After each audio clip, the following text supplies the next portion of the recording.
Okay, so with that, I guess we'll get started. I have a different microphone set up than normal. So if it's not working for people, please, I guess, let me know in the comments. We'll see. I don't have my own microphone in. Okay. So today we're going to do some live coding. We're going to look in Spark and some Spark related projects. Hopefully this is useful to people. Oh, my nose ring is not aligned. Very important as a professional business person to have my nose rings centered. Okay, so let's go ahead and get started. I'm going to jump first into the Sparkling ML project again. And this is because the Sparkling ML project is using some of the new vectorized UDFs in Spark 2.3, and I want to make some improvements there, but I want to make sure that, you know, the improvements I'm making are useful. And so I have a change that I want to use in Sparkling ML. I'm going to validate that it doesn't work the way I think it does, and then we're going to jump over into the Spark project and sort of finish that up. Actually, before I do either of those, we're going to go ahead and actually look at the current PRs that I have into the Spark project, just because that's just a good thing to do every morning, is look at my outstanding pull requests. So let's go ahead and get that started. So we can see that I have some open pull requests. There's the ones that we worked on together. There's these two which are a little older. This data property one is from February of 2016. It's probably not going to happen until Spark 3, so that's not really a big issue. I'm just going to leave that aside. You can see it was a little controversial. It has 270 comments. That is a lot. But let's go ahead and look at my two recent outstanding pull requests into the Spark project and make sure that I've addressed any comments that people might have. Okay. Could you put this under with quiet test? Sure. Sounds good.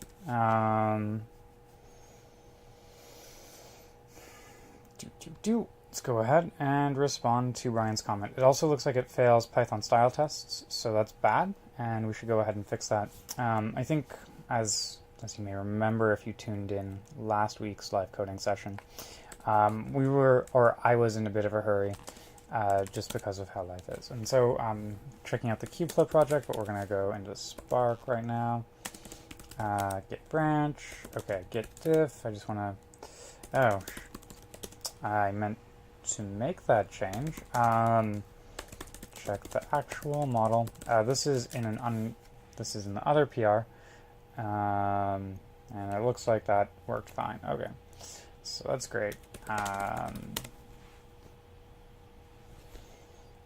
Git push. I should have committed that last week, but it looks like I just forgot to. That happens. So this is the branch that I was working on. Great. And so we're going to go in here. Actually, while we do that, we're going to run the Python linter, because that can take some time.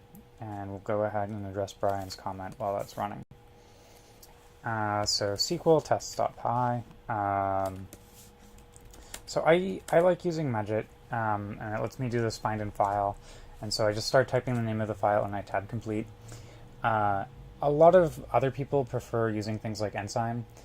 But for me, because I'm jumping between languages so frequently, I'm just used to doing this. The other thing is, when I started working on Spark, I had a really shitty laptop. So that is probably part of why I don't use a full-featured IDE for working on Spark.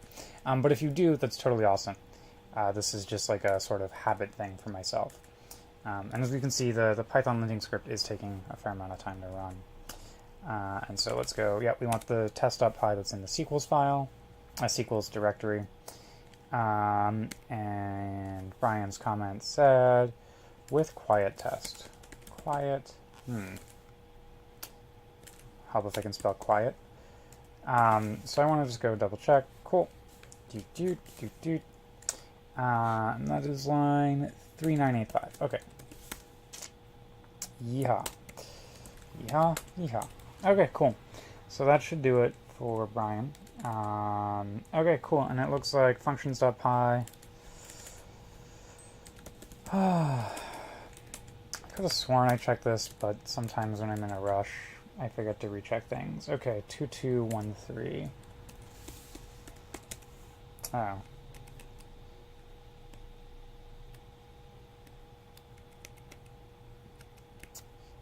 Okay. Cool.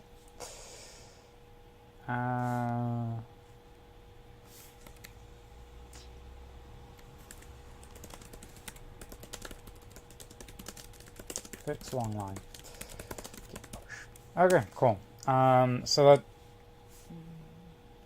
will hopefully address Brian's comment, and we also fixed our Python style test, so that's good.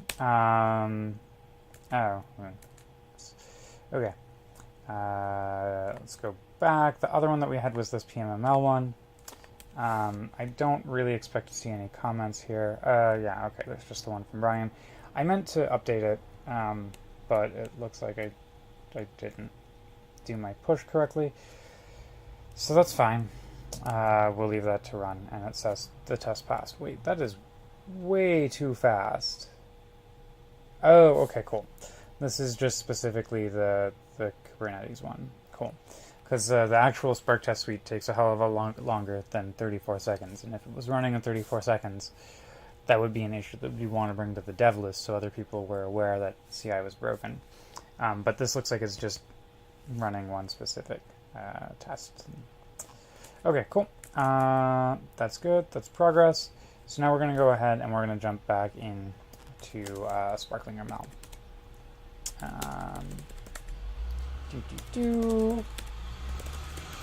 What branch am I in? Spacey tokenized example. Okay, I'm actually going to go ahead and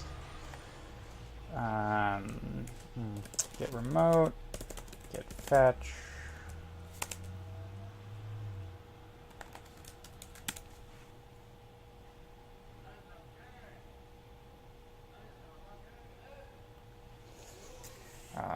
Cool.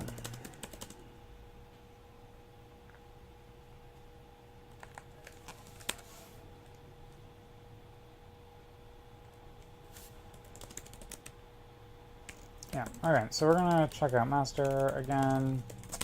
And then I'm gonna make a new branch, and it's gonna be -b accelerate spacey advanced tokenize. Cool, that's good.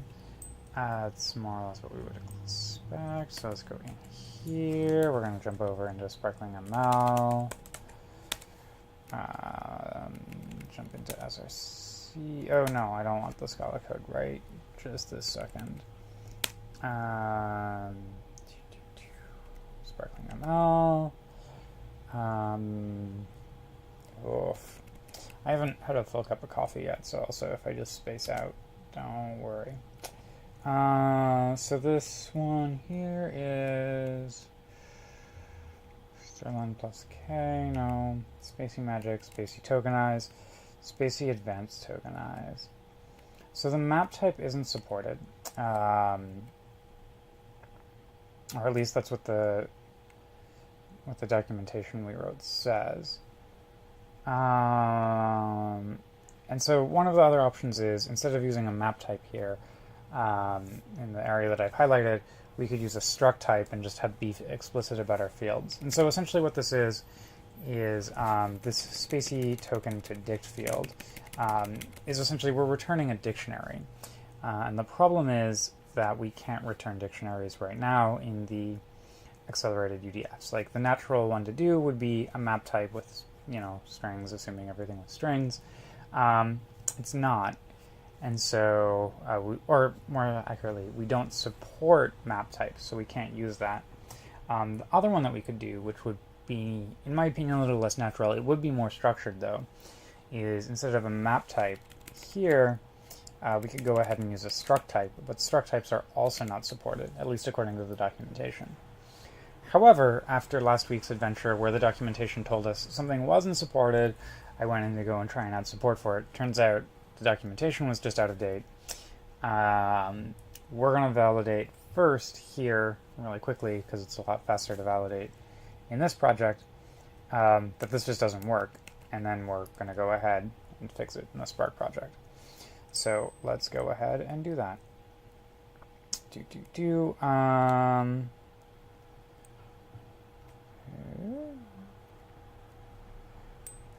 Interesting. Oh, right, that's the magic incantation. Scalar vectorized transformation function.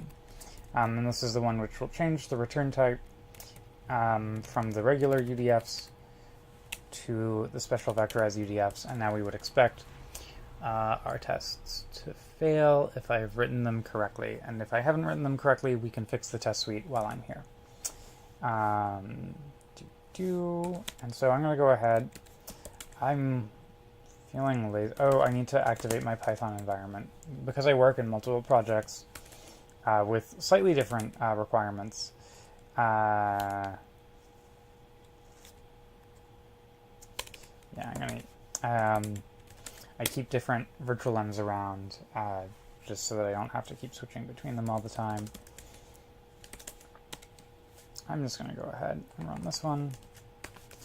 Now, I haven't actually eaten breakfast yet, so I'm going to mute my microphone while the test runs and eat some breakfast, and we can watch the test run together. Super exciting, and I can eat my Lucky Charms.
Didn't actually mute my microphone and I thought I did. Oh well, okay, whatever. Sorry if you had to hear me eating Lucky Charms. So it looks like the test actually succeeded. That's not what I wanted. I wanted this to fail. So let's go ahead and make sure that we're actually going to test this correctly. Oh, I think I might know what's happening. So one of the things which I like doing is I like doing this split screen view of my code just because I'm not great at remembering what I'm doing, and so that's just easier. So Python pipelines, yeah.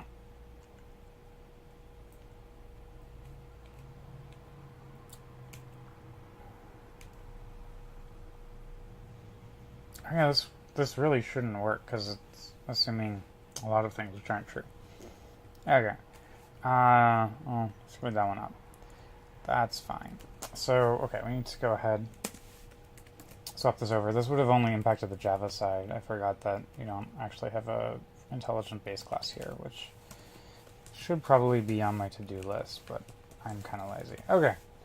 And this is instead of an input string.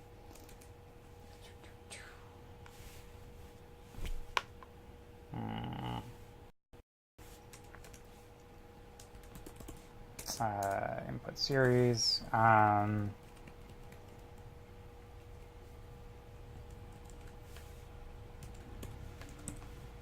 of the things which I also really like about this when my computer's cooperating, which is not always, and today it does not appear to be a day of cooperation for me,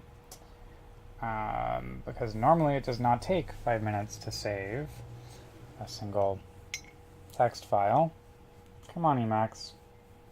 Where are you at?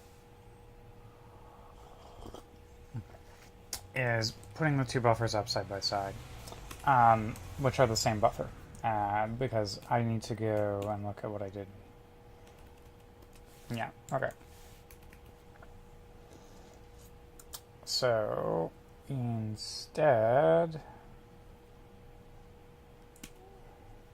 we're going to keep spacey token to dict. We're going to go ahead and make a tokenize lm function.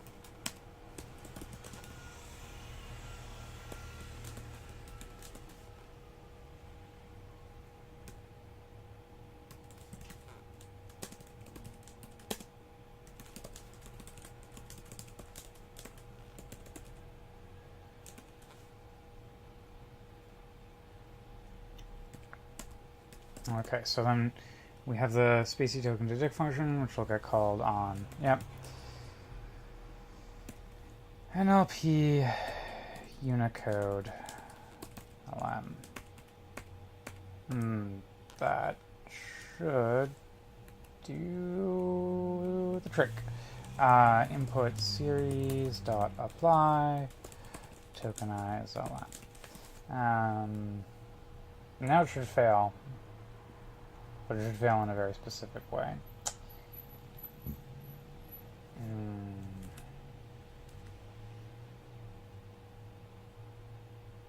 Oh, this is also going to fail, isn't it? Because this is getting... Yeah. Okay, for now we're just going to copy this out. That can work. It might actually be easier to validate that this doesn't work in the shell if this is going to take a while. Okay. Let's... Okay, cool, let's Spark. That's fine. Let's start up the Spark shell while the tests are running, and they can just validate that this doesn't work. Oh, right, I also... PySpark, pyenv bin activate.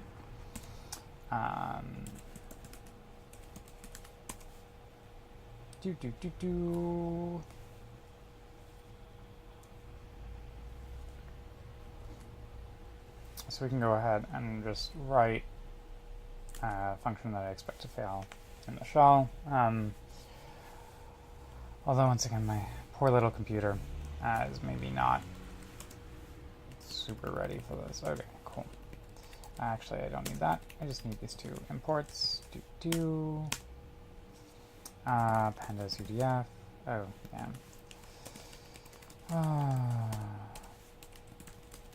There we go. So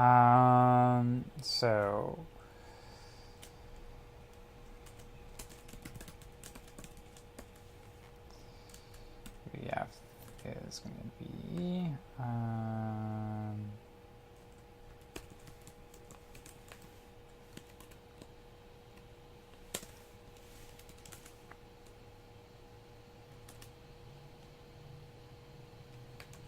oh, maybe it'll succeed and I don't have to. Okay, cool. Yay! Oh, this actually failed in a different way than I was expecting. It's not great. Oh, did I not save the file? God damn it. Oh, I totally did. Didn't I? Okay, line 149, Alt-G 149. Okay, Python pipelines.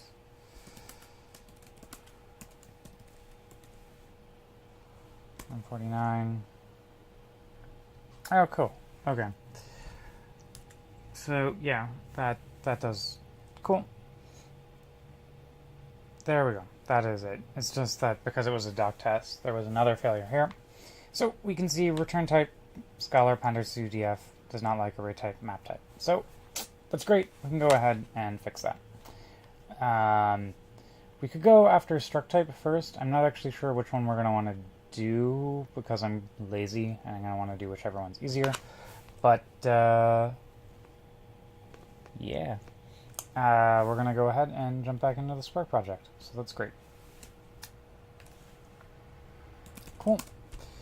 And I think I do have a JIRA for this. I started it. So we should double check and make sure no one has anything to say about that JIRA, like why it's a bad idea. No, cancel. I want to log in.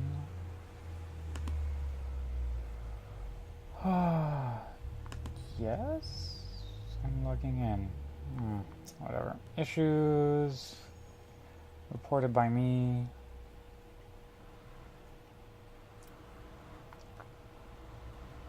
Cool. Sounds like there's another place for this to go.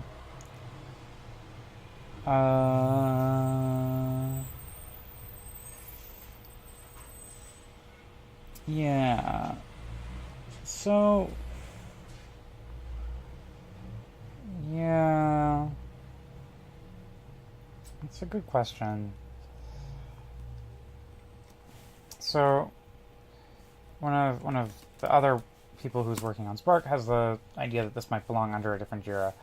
That's a good question. That one seems to be more just adding support for them, but we already have support for struct / map types. It's just we don't have it in the scalar transformation. Personally, I'd make them linked JIRAs, but not a sub-issue.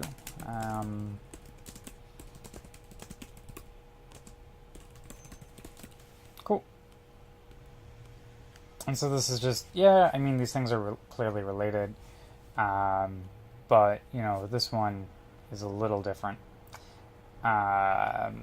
Because this is just about adding support for all of the types to Spark in general in some point, and I'm more interested in, I want to use it in this one specific place where we don't currently support them, even though we support them already. That being said, in the meantime, just to make sure that people can find them, we should definitely at least link the issues, and maybe we will convert it into a subtask later. And so I'm going to go ahead, link, I'm going to say it is...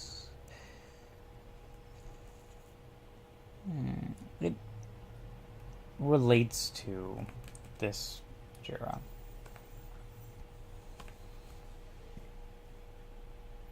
Cool. And that way now also, you know, if someone's looking at either of these, they can see that they're related. One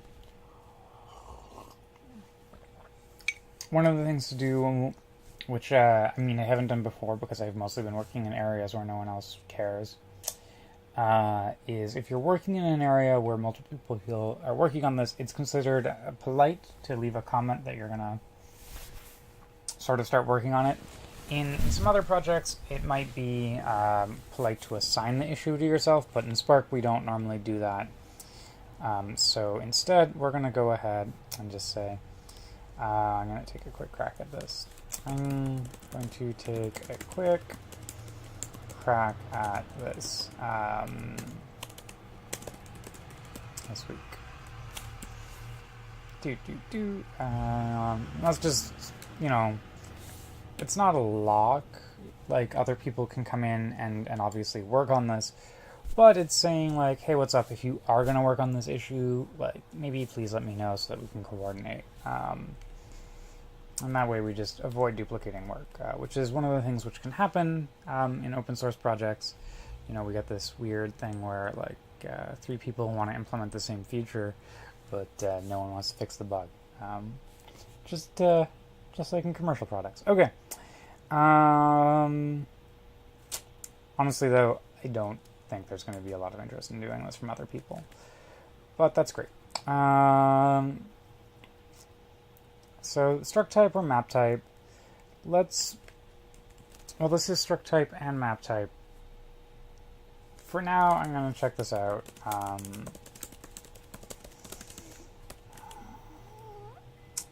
So in Spark, we normally put the JIRA numbers in the title of our pull requests, and I like putting them in my branch names just because it's how I think of things. The other one is support structtype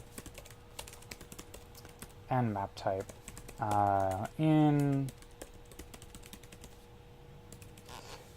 And so it's possible that I'll come back and be like, oh, you know what? We should actually do structtype and maptype separately. But for now, I'm going to start off with the assumption that I'm going to do them together. And if that doesn't pan out, that doesn't pan out. And that's fine. So let's go ahead and do that.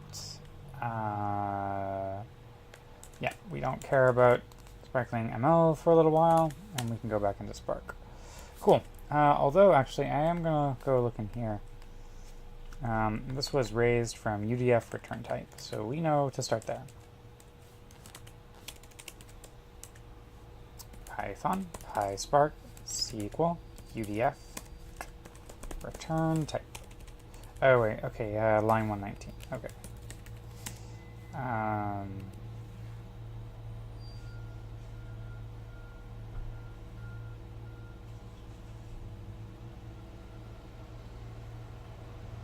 Okay, so this is 2 arrow type.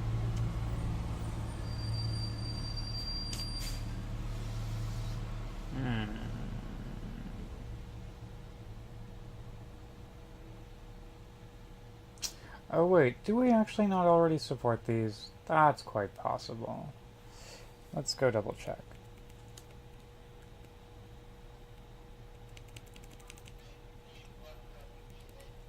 Oh no, this is 2 arrow schema rather than 2 arrow type. So what we would do is go ahead and swap that 2 arrow type for 2 arrow schema. Oh.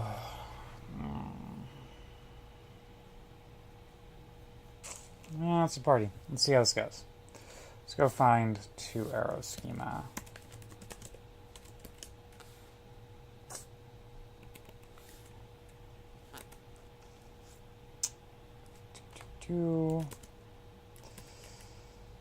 Oh.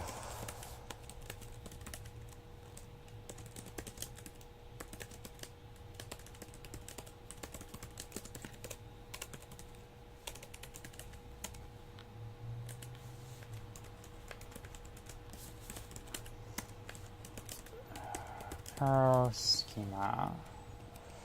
Yep.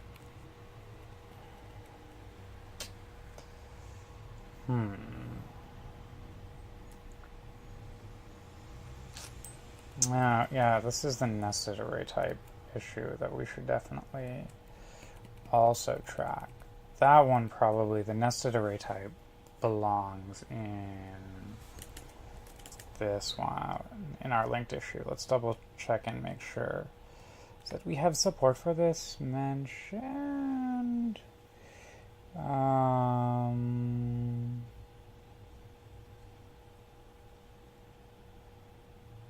So, oh, it says that we don't support struct, but we sort of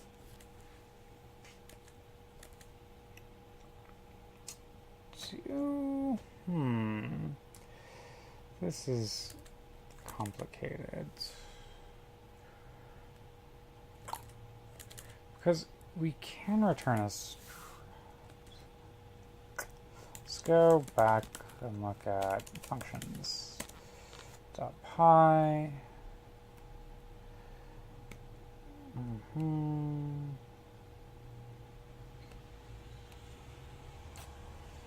Yeah, so the grouped map, I guess we can't return arbitrary structs, but we can return multiple things here, which is similar to a struct type, but not actually. Oh.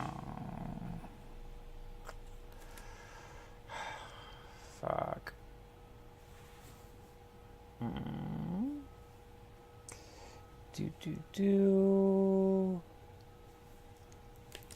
Nested.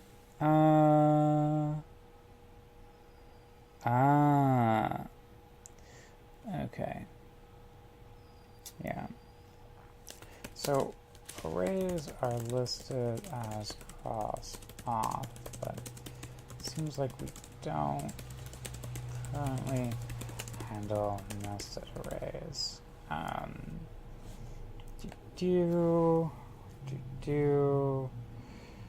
Yeah. So this is, so struct type is partially handled. Okay, so that actually, this makes the comment make more sense over here. So we're gonna actually, yeah, support, well, okay, so one option would be to support returning struct type.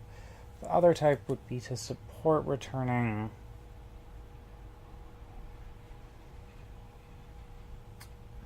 multiple types. I mean, this is essentially a struct type, but it's flat. But let's go. Oh wait. Yeah. Okay, so this comment was wrong. Can live stream, so it's a little late to delete. Oh wait.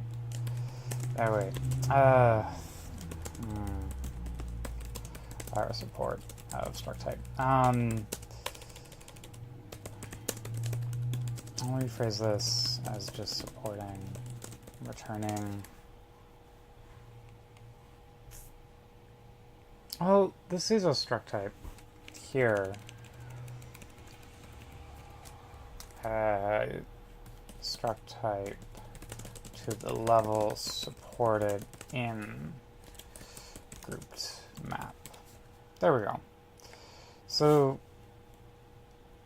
this is support returning struct type to the level supported in grouped map. Oh, no response from server. That's not great.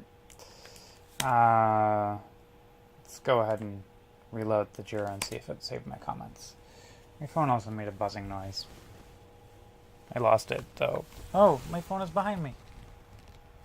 I hope it wasn't important. Okay. Cool.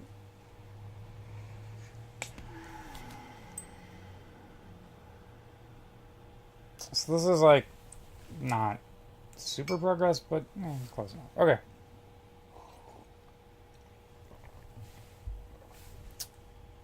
Progress.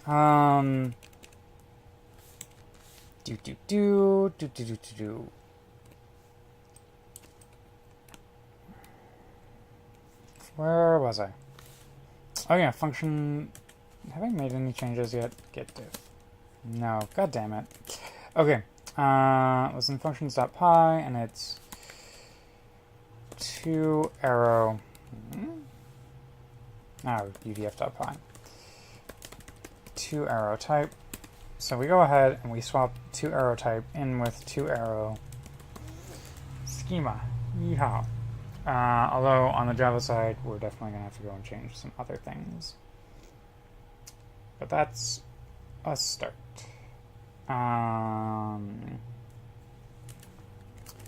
While we're here... Okay, well, Beam failed to build. Oh yeah, it's building the Go SDK. I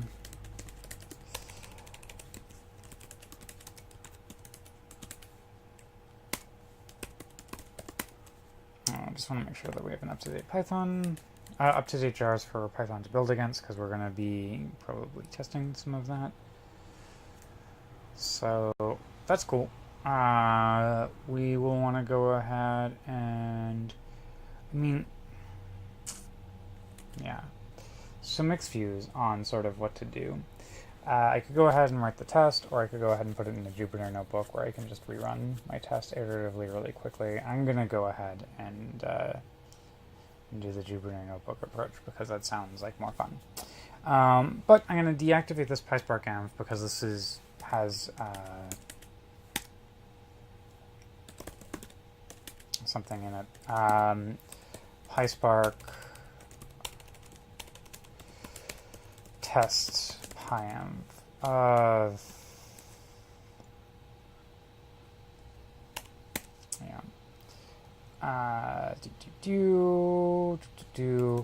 Pip install -- upgrade pip. Yeah, well, that's running. The SBT build is kicked off, so let's go ahead and jump into the Scala code while everything is going.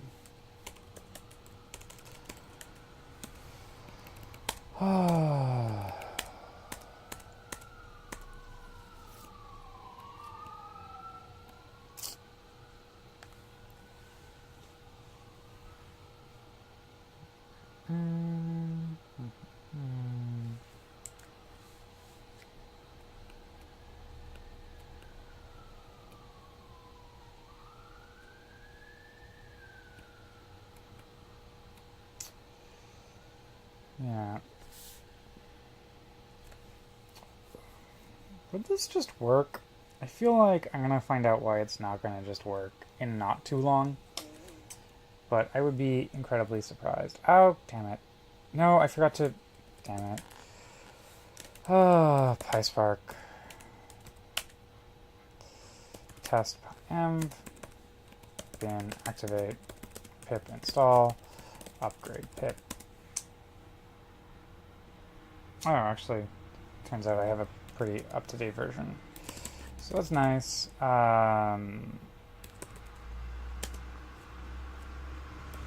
Pip install pyarrow. Pandas are going to be the two that I need. They're not listed as requirements for PySpark because you can use PySpark without them, but we can't use the things that we're working on today without them. They're optional features, so we're going to explicitly install them into this virtual env. I love cached wheels. Okay. Pip install -e dot. And this actually pip install -e thing is super amazing, and I didn't actually realize this was a thing when I was making the original. It didn't work. Oh, this makes Holden sad. UTF cannot. What? Uh-oh. That's not good. Oh.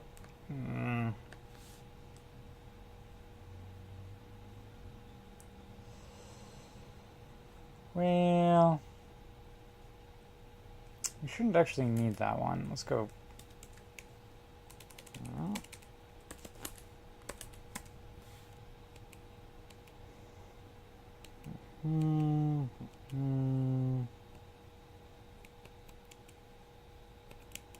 Like PyPandoc shouldn't fail anything, but sure, why not?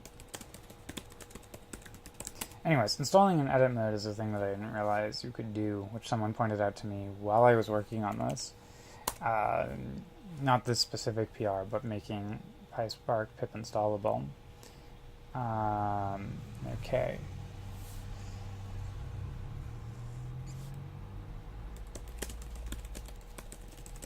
Upgrade setup tools. It's up to date. This is not a good sign. Okay, yeah.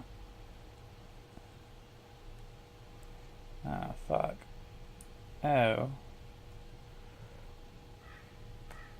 Set up high 223.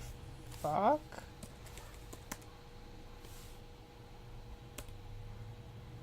That. Okay. I don't. This could be a. No, not what I want. Sorry. That's super confusing. No, okay, yeah, that was just a sort of garbage error. Unrelated.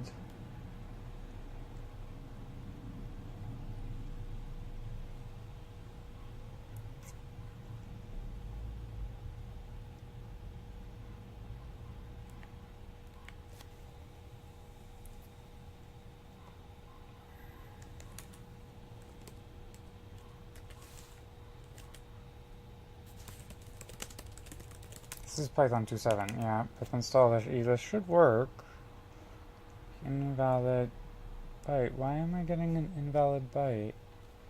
Trying to parse. What the fuck?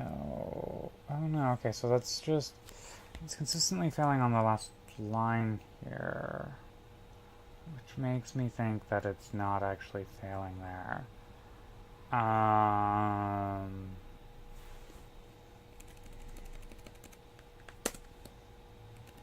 Let's try removing the classifiers temporarily.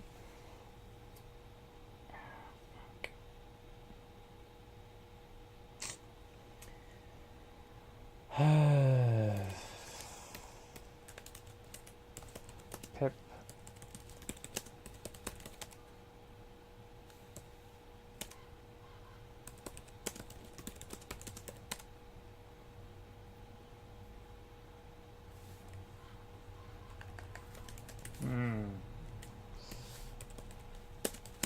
What the hell?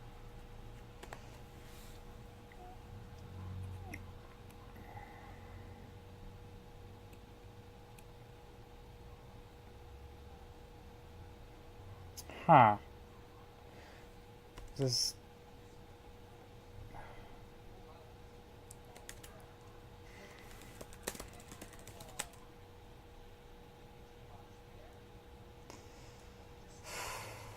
Pip install upgrade pip.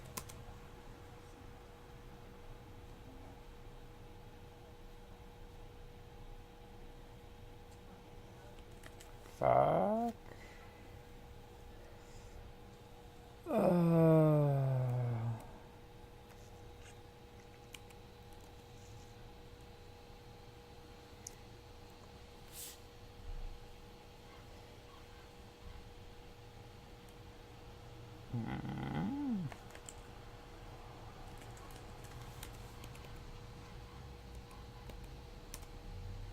These should not be Unicode characters in my path.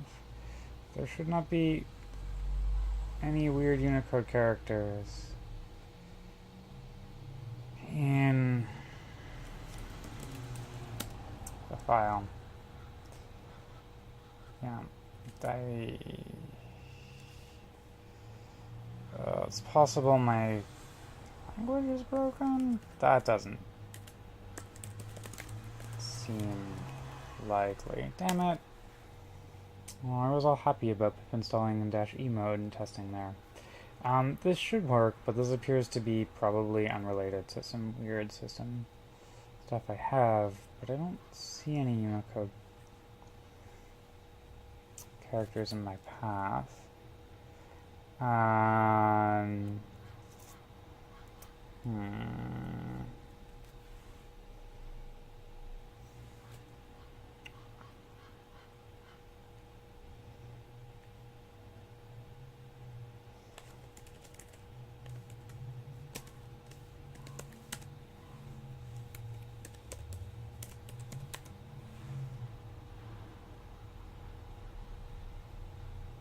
Yeah, that doesn't make any sense.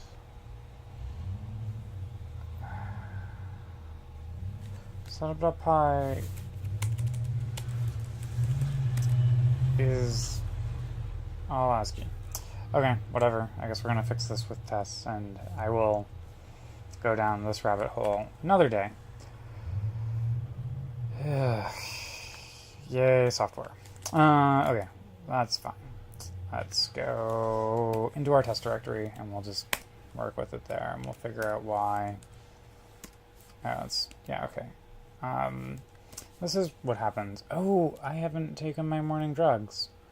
And that is why I'm trying to do 3 things at the same time. I'm going to be right back. I think that's Control.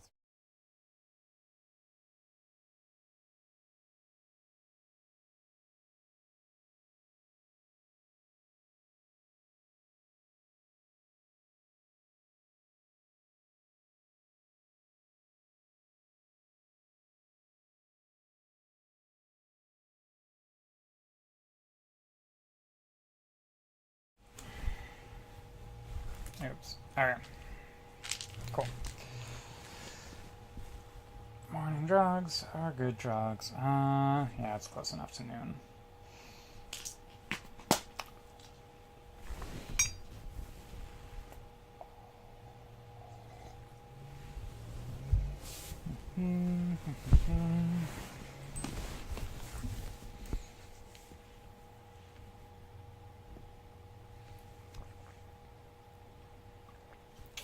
Yeah, okay. I'm still probably going to try and do 3 things at once for the next while. Drugs are not magical, or at least not mine. Okay.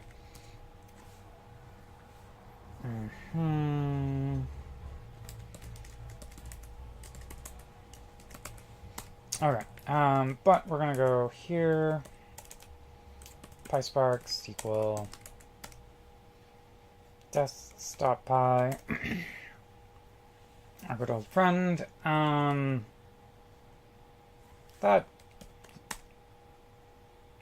oh, yes, cool, okay,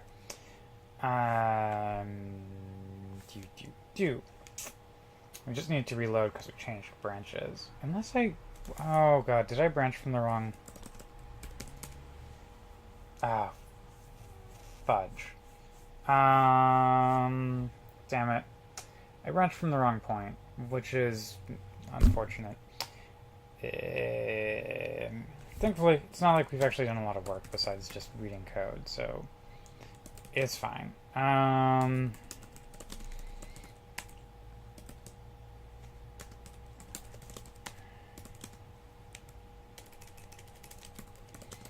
Okay. I'm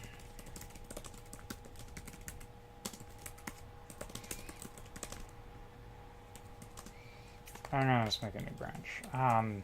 In general, when things go wrong, I just make a new branch just in case I put something in the old branch that I need to get back later. Okay, let's rerun package because there's a few changes in SQL. They don't look super related, but not a bad idea to have up to date. Okay. Git stash pop. Cool. There we go. So that is more or less what I would expect. We're going to go back into our test directory. And that would have been why I was seeing some code which I wasn't expecting. Vectorized.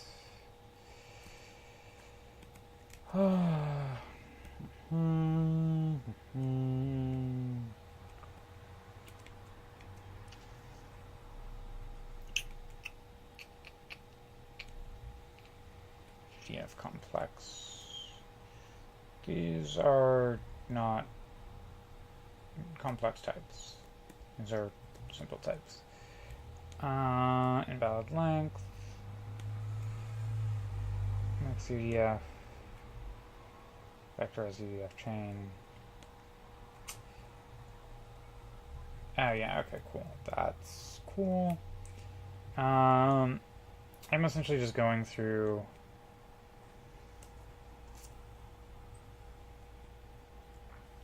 looking for map type, UDF dates, UDF timestamps. Oh god, timestamps are terrible. Where's the grouped one? Because that would be more or less group by vectorized UDF and aggregate. Okay.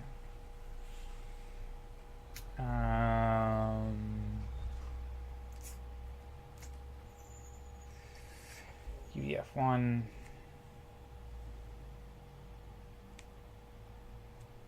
There we go. So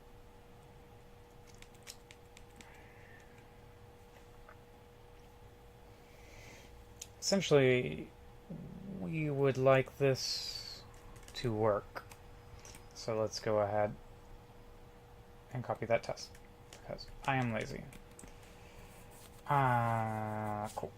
Do.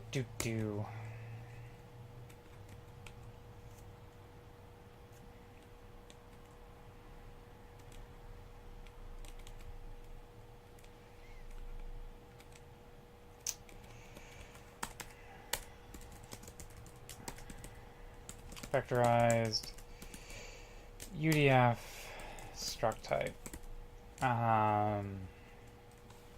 We'll call this basic struct type because we have multiple things talking about struct types. So this is going to get confusing in the near future. Basic isn't going to make it much less confusing, but it's a good start. Or it's probably not. It's a start. Okay.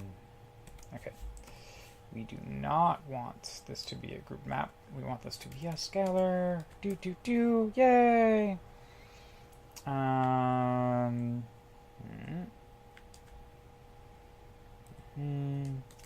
It's equal scalar.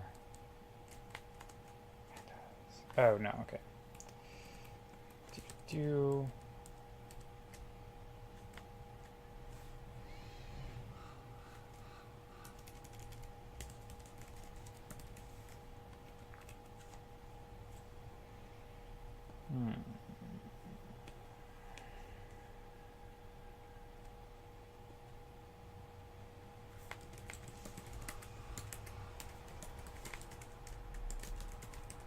Okay, it's not scholar.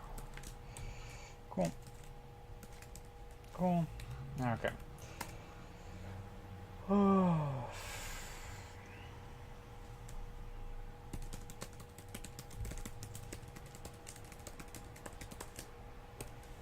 Test on genuine big data, which is to say the number 1. Okay, we are going to do this differently though. We're going to try and return the same types. Series, and so instead of pdf.assign,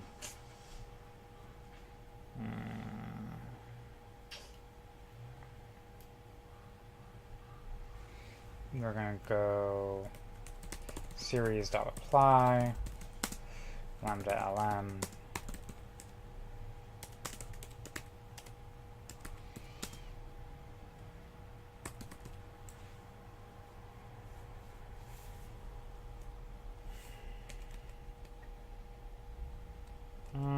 I actually don't really like these nested. Yeah, we're gonna use the decorator. I like that syntax more. I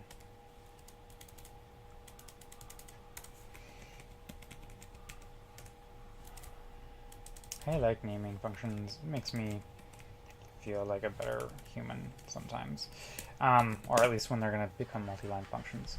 Process lm. Input series dot apply. Yeah, here I'll use my lambda expression. Lambda lm And then we return lm times, oh,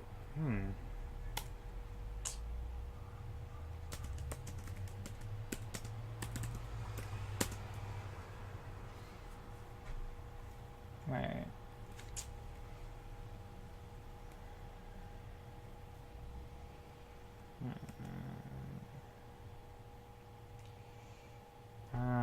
PDF type. That's a long.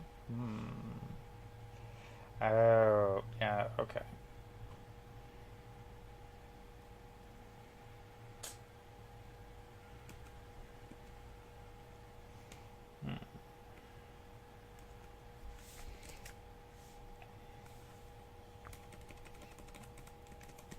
We're gonna simplify this a little bit. I'm feeling lazy.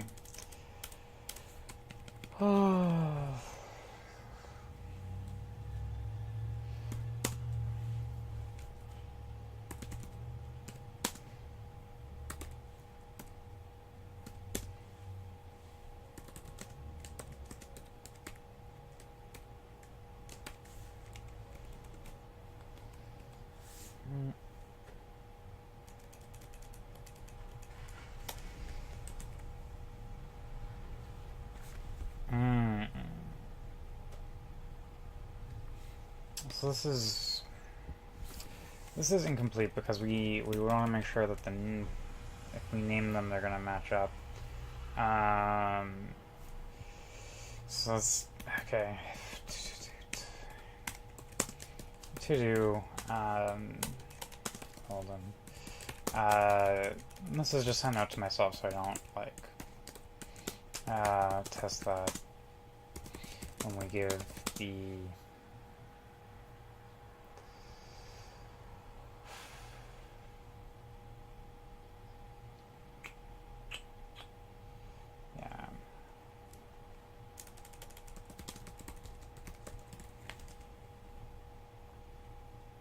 Actually, can I do this? Import.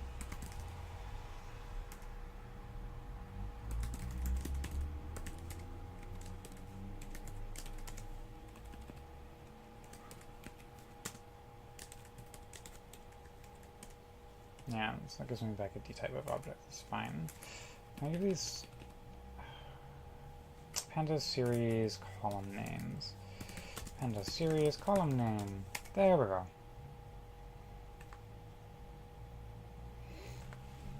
Yeah.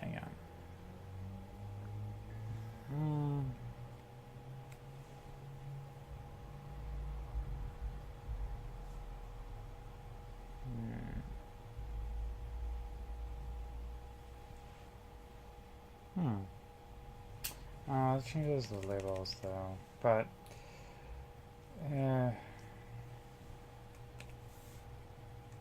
whatever.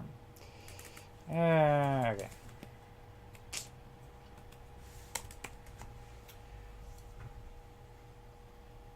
Oh, yeah. Return.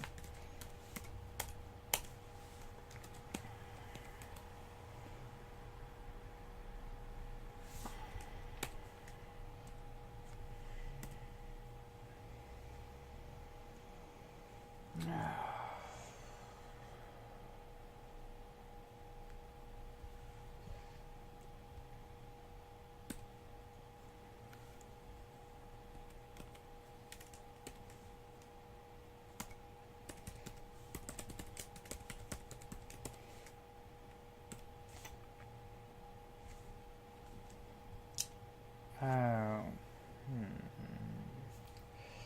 Magic.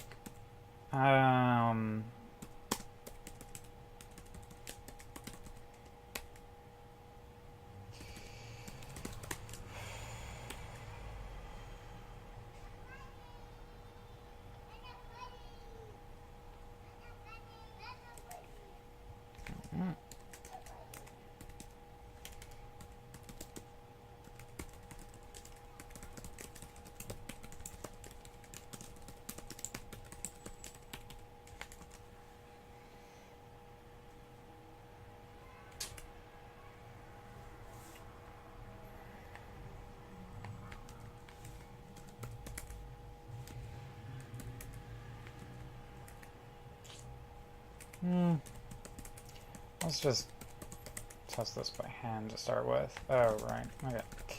And PySpark.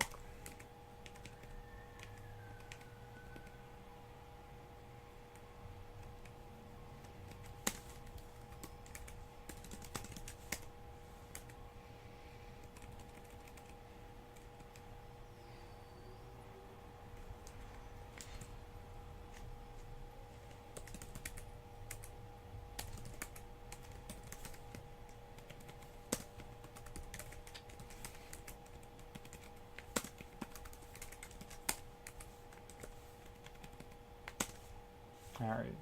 Did I do that? I think I did. Okay.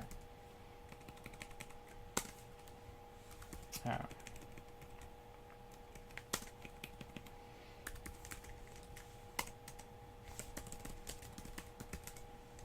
Cool. Oh. Yeah.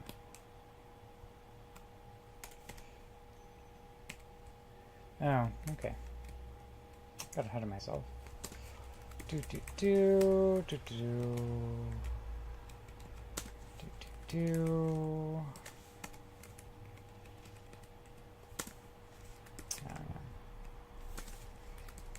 This is annoying. I want a notebook. I'm gonna go ahead and fix the notebook thing right after this.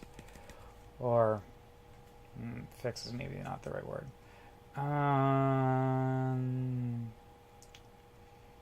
Do do do. Okay.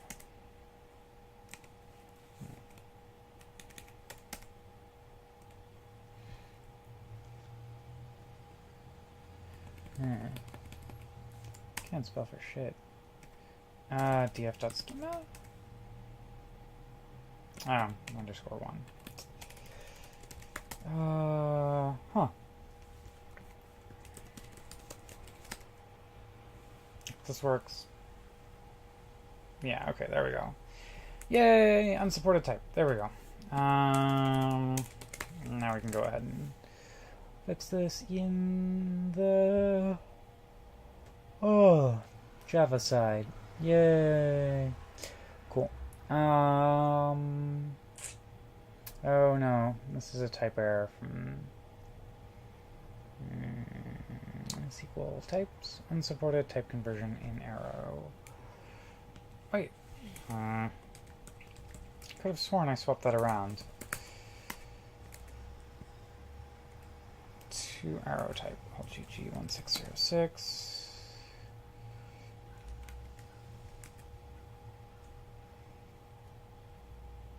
Coming from... Oh, okay. Worker.py.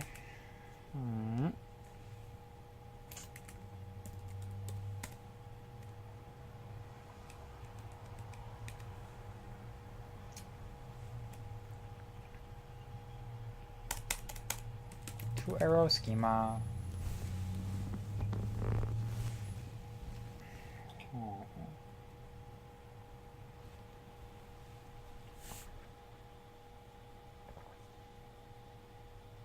Will arrow schemas work? Well,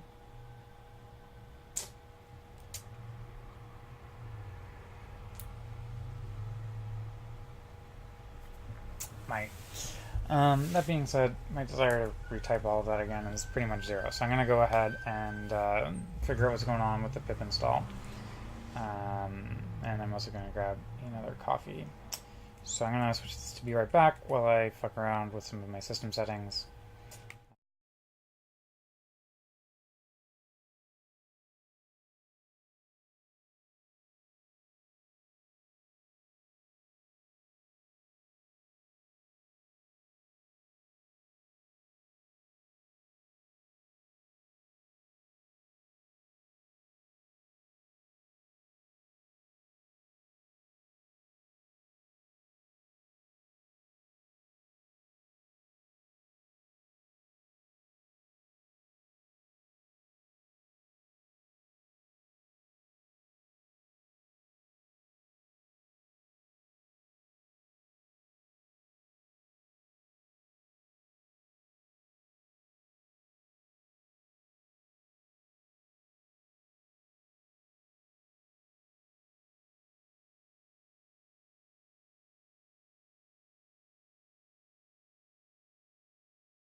Alright, so whatever. That ended up getting annoying and being a very uninteresting rabbit hole to go down, and that would probably take much too long to actually solve today.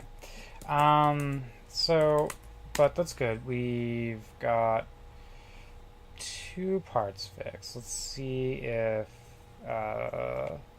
this will work the way I want it to. Import PySpark. Print. I think it's __ version. It works better when I. Cool. It's 240 dev. That's all that we really care about. So let's go ahead and do from PySpark.sql import star. We're going to go back and jump into the functions, or no, star functions. Transformation functions. These are the 2 imports that we care about. Session equals PySpark.sql.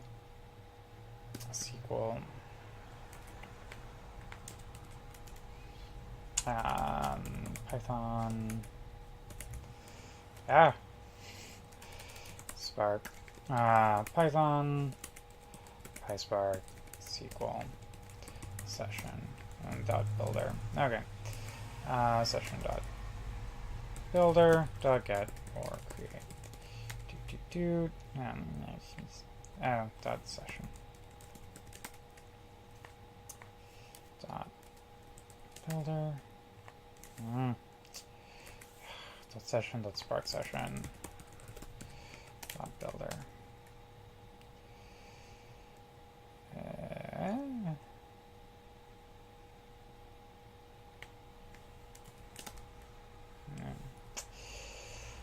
Okay. That should give us a session. It might not because I'm. It did. That's interesting. I'm in the process of swapping SBT for Maven because I need to use Maven to install the pip package for my build. So it'll be interesting to see which version of the jars it picked, or if it picked 2 of them. In which case we may get some really funky error messages, but that's a problem for future Holden. Current Holden can go ahead and test our code. So we've got our output schema. Actually, let's just go ahead and copy all of this over. We've got our output schema and our pandas UDF.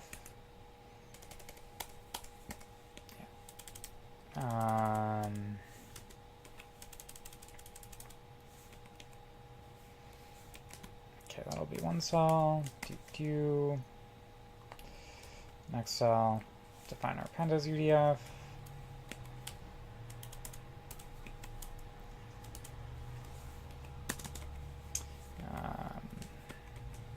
Should actually probably move this one up above. So insert cell below.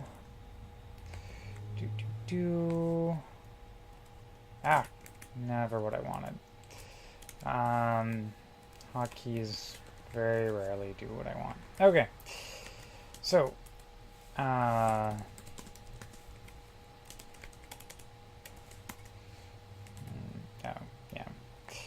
do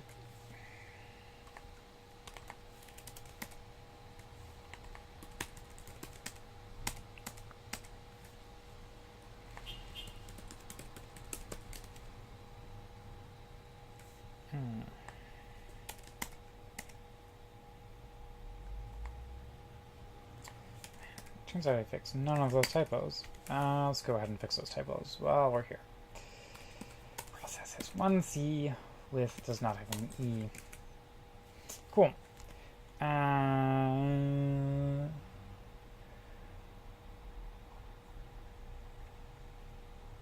2 arrow schema is not defined. Let's go ahead, jump back into the worker.py.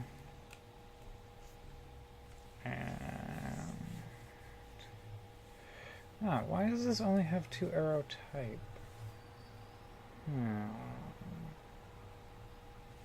Where else is 2-arrow schema used? Let's double check that I'm doing this in the way that I would want to.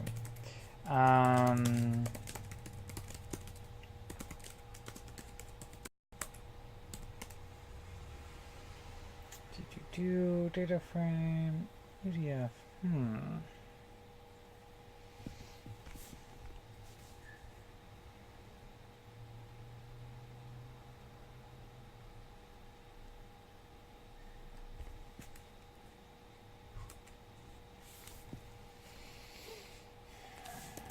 2-arrow type. I mean, this is just 2-arrow schema. Is it not? Let's double check that, because then we can simplify that while we're here. And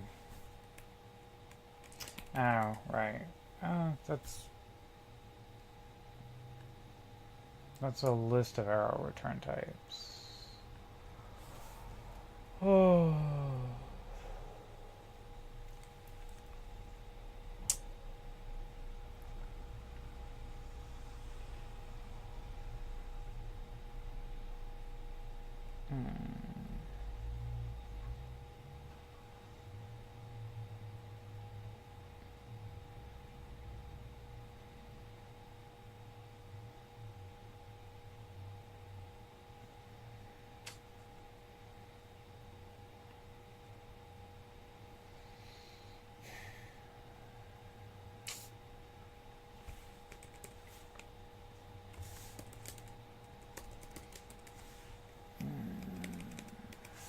Yeah. So the question is if we want to use a series or if we want to return a data frame. And since we might want to return kind of weird structures, I think we want to return a data frame, but we already currently return a series. So I think we need to do it differently based on...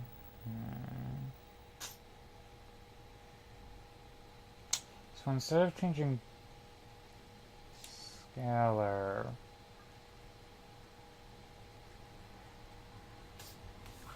so the input could still definitely be a series, although the input could also be a data frame. The main thing here is I want to return something complex.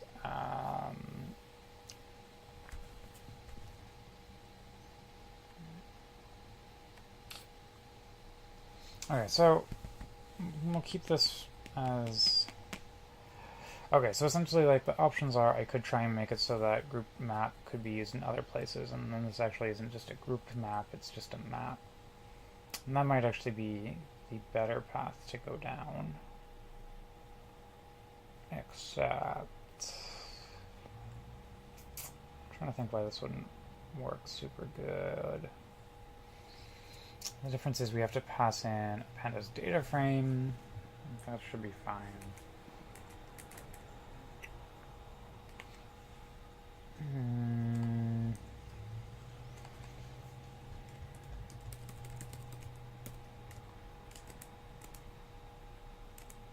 Yeah, alright.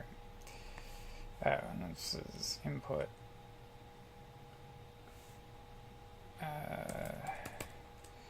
Input df. Input df dot apply.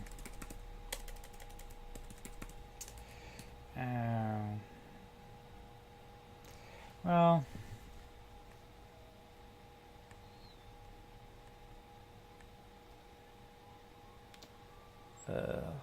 oh, I want coffee. I don't know. I only got a branch. Could do two things. I'm not actually sure which one to do. I have no particular information to make a decision. If I keep going down the series path, it's like not that much work. But if I do this group map, well, if I keep going down the series path, yeah.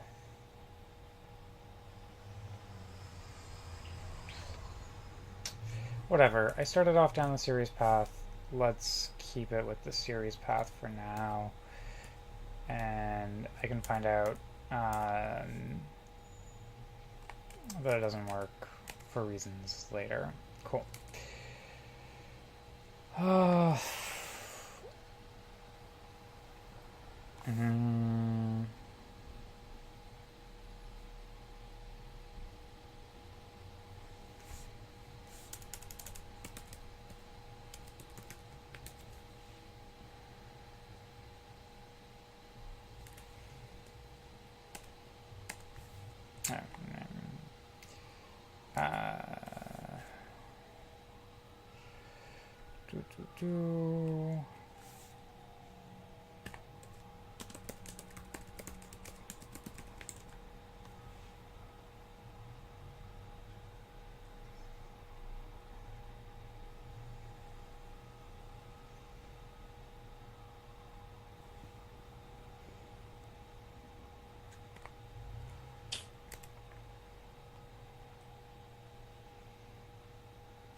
So,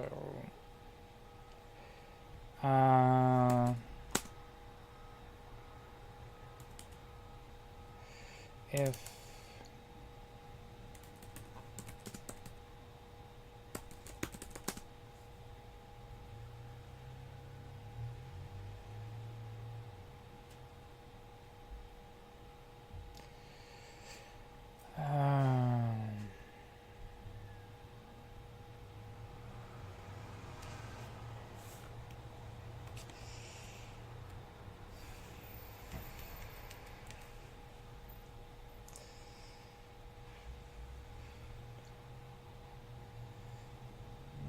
whatever, we'll deal with this part later. So we need to make sure to handle a single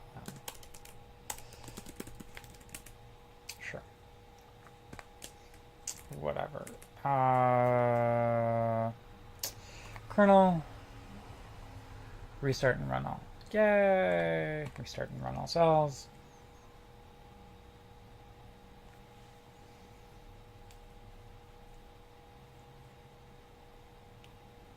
I should really stop the Spark context so there's less of those hanging around. Ugh. Cool.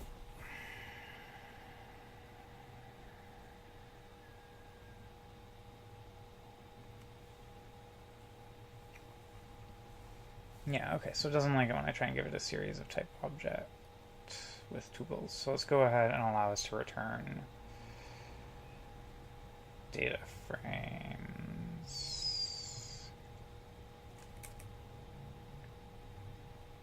Yeah, okay, so it looks like we probably actually need something. We need to go the group mapper approach. Or it looks like the group map approach is probably generalizing that as the more reasonable one compared to the path we're going down. So let's go ahead and do that. Yay! 2-arrow schema goes away.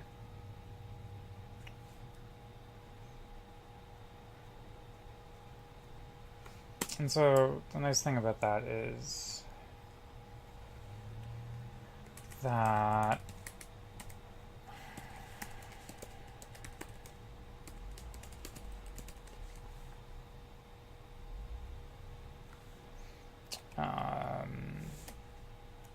hopefully we can reuse a bunch of that code, and that'd be nice. Or more accurately, like hopefully then we can just add a alias for group map that is just map pandas UDF.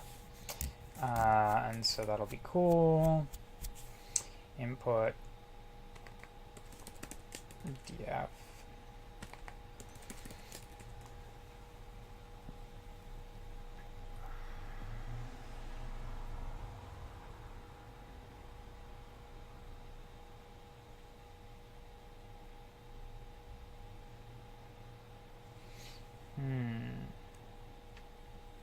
Yeah, then we're gonna go,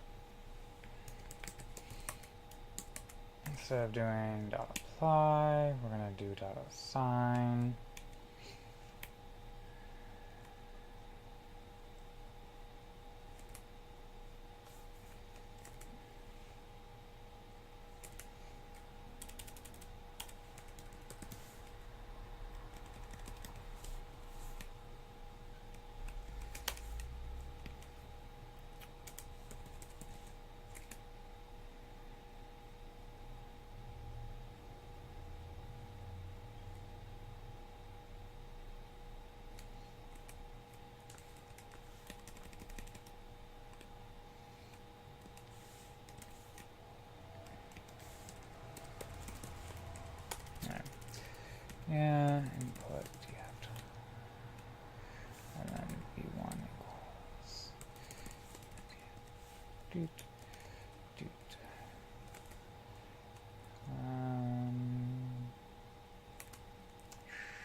Oh, it's not gonna. Damn it.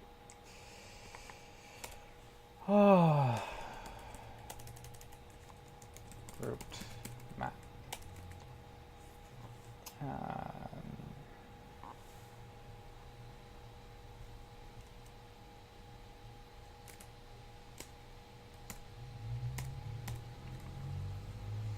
Yeah, okay. Cannot evaluate expression.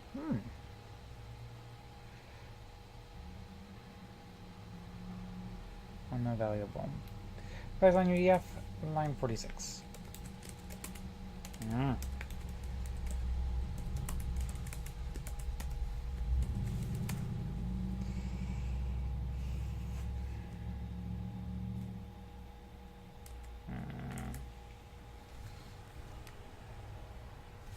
With unavailable.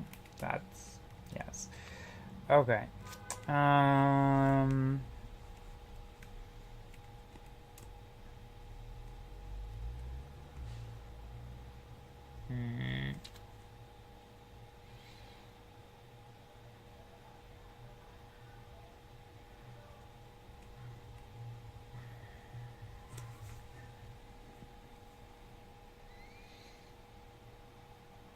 Oh, there's two scalar types. SQL batch UDF and SQL scalar pandas UDF. Sure is good.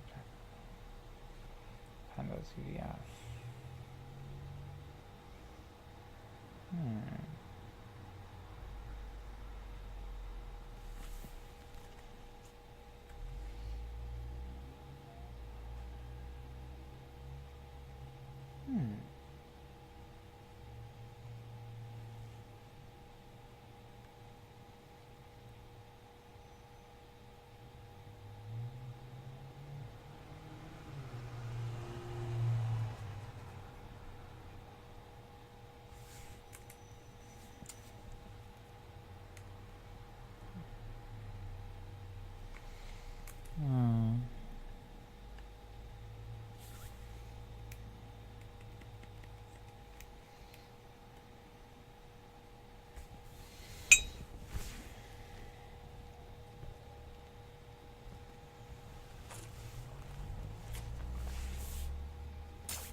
Cool.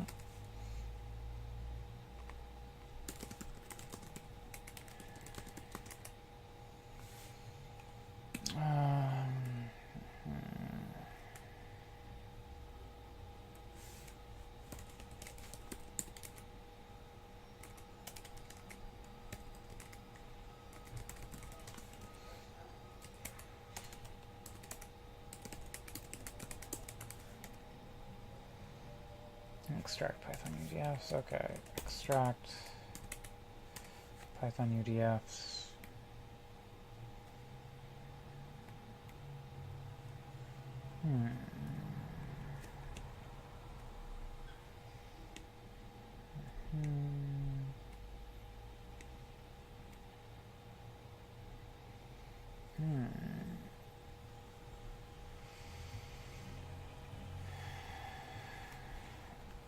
Okay, extract Python UDFs from operators, rewriting the query plan so that UDF can be evaluated alone in a batch. Only extract the Python UDFs that could be evaluated in Python. The single child is Python UDFs. Are all children evaluated? This is, yeah. And this one is explicitly for aggregate.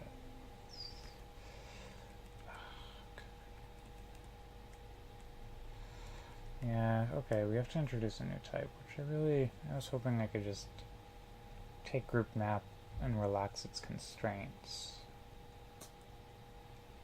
But maybe not, so that's fine. Boop, boop, boop, boop, boop. Pandas UDF type. Complex map. For now, we can rename it later.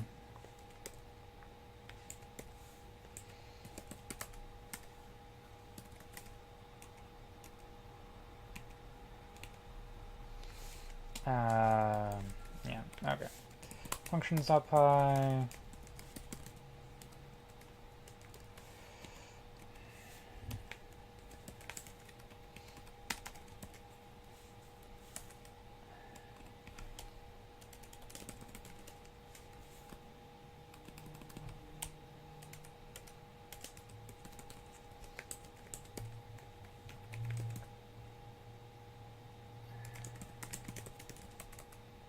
This is going to be Python UDF, yeah,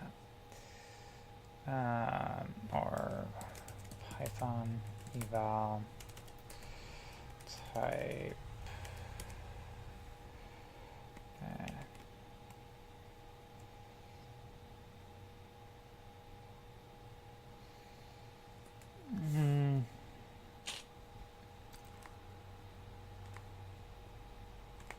Starting on all. Let's go and find where the missing message is. Hey, okay.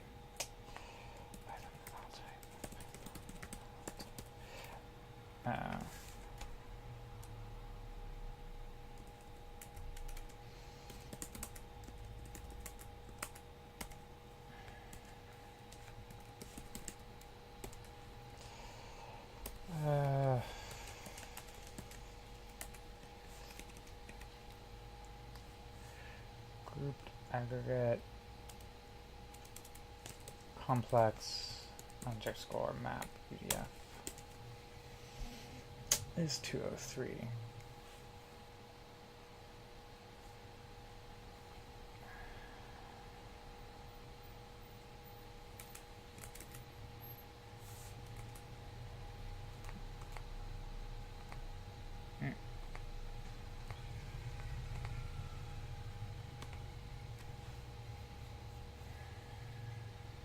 Complex map pandas UDF.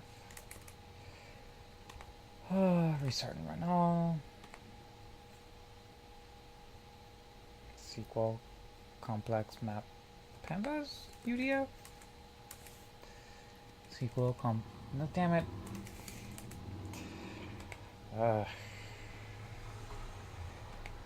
Restart and run all.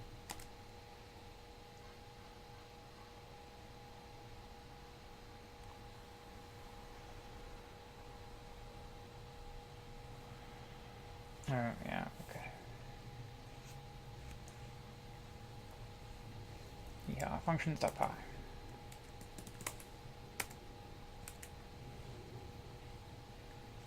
2379.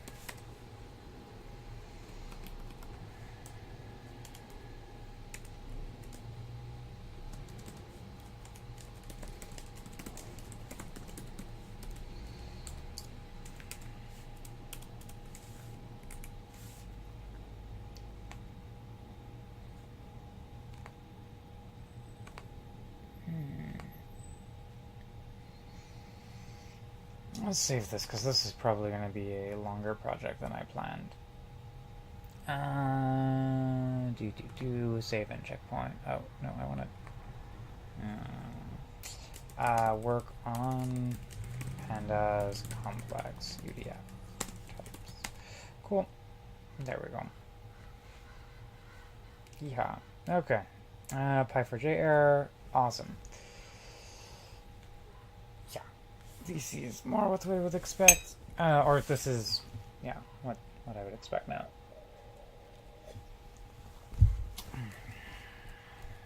Okay. So, is scalar PDF UDF?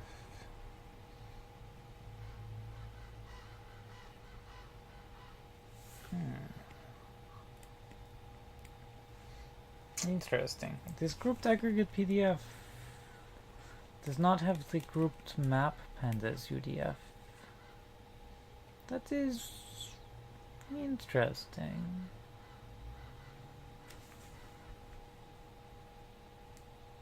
Let's go and find...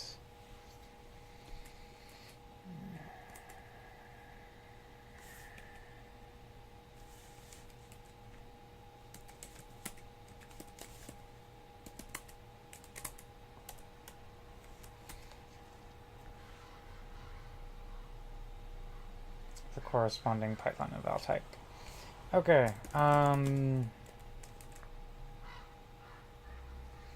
SQL grouped map.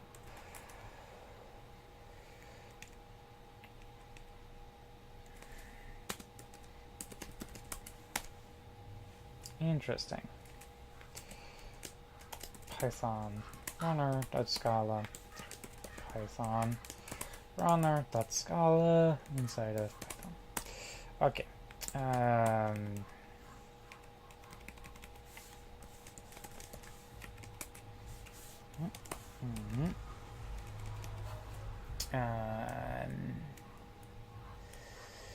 And this is complex map pandas UDF.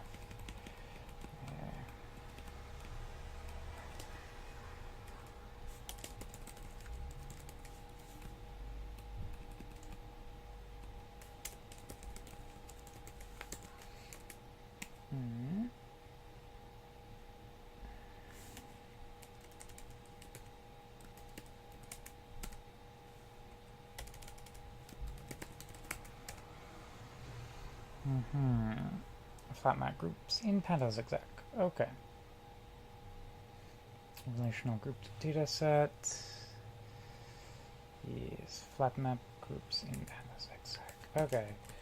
Flat map groups in pandas executor. Physical node. Rows in each group are passed to the Python worker.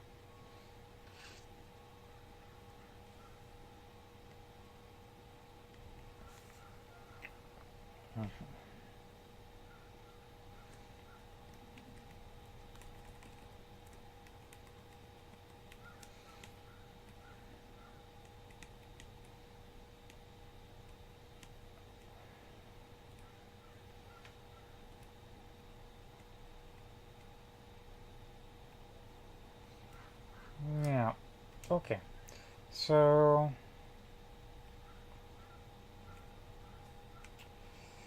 yeah, flat map groups in panda exec. Flat map groups in pandas. Cool.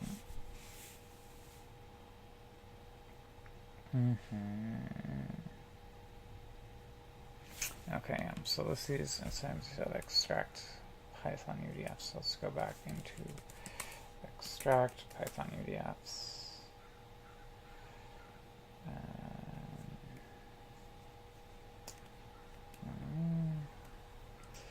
That's from aggregate, extract Python UDFs. Yeah, okay.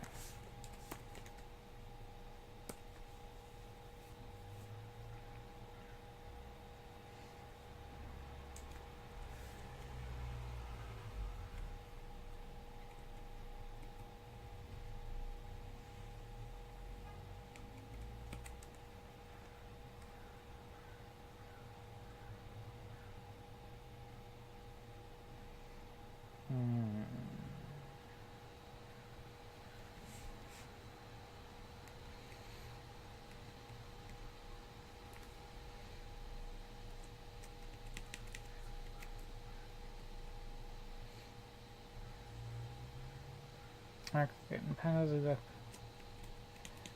Okay.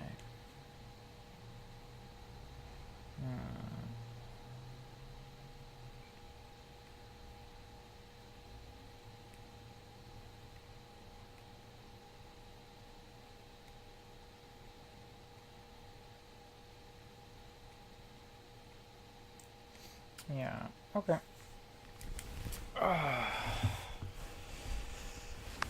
Oof, sorry. This is going to be a long day. I'm going to probably do another 15 minutes of this, and then I'm going to jump into working on Beam, and I'll come back to the Pandas UDF stuff well, probably next week. But yeah, this looks more or less down the rabbit hole that I want to be going. It just happens to be a really long rabbit hole. Oh.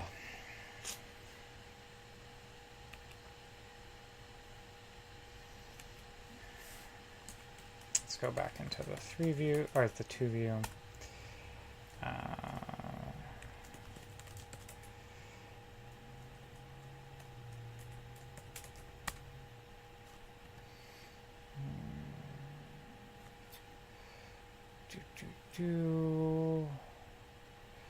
SQL scalar pandas UDF. So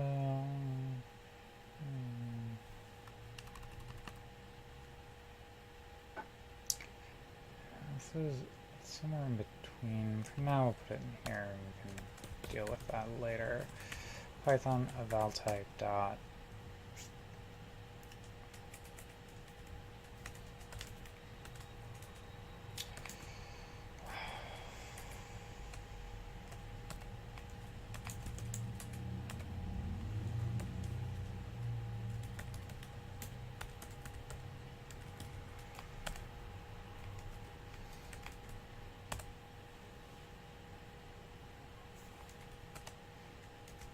Yeah.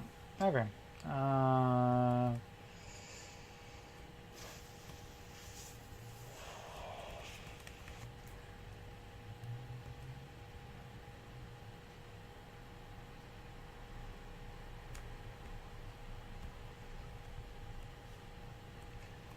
Yep.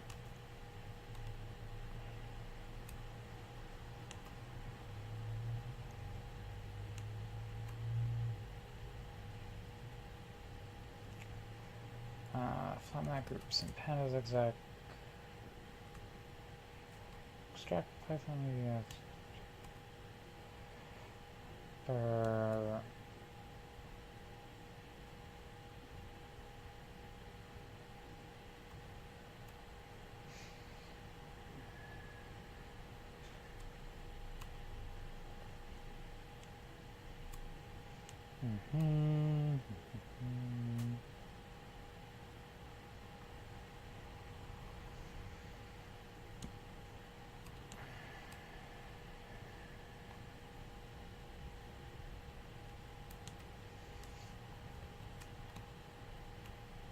Oh, sorry.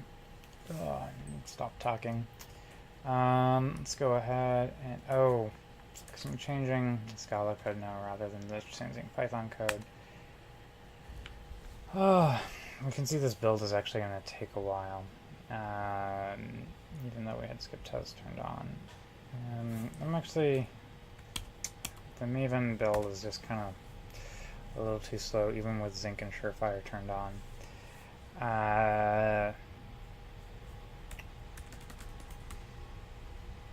Package. Yeah, okay, so we're not gonna have enough time to get through this, unfortunately. It does not look like today. But that's a start. Clarified what we're doing. Figured out that I probably need to make a new type for the evaluation, made the new type for the evaluation, and start looking at extracting the plan, so we'll do that. And that's cool, but this is gonna take too long to finish today. I promised I would do more than just Spark today, or, well, I wanted to do more than just Spark today. So we'll have the package and assembly run sort of in the background, and I'll come back to this probably tonight. Why is it still saving it as untitled Python notebook? Save and checkpoint? Save it? Yeah, okay, cool. So we have the test, and we can come back to that and continue going from there. And so I said I would look at some Beam stuff, and so that's kind of what I want to do for the next 30 minutes, I suppose. So let's go ahead and go there.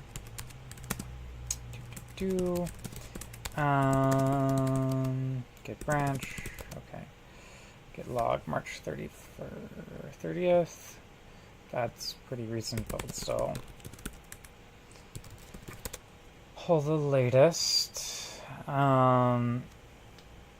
So there's a bunch of people who are now working on Python 3 support inside of Beam.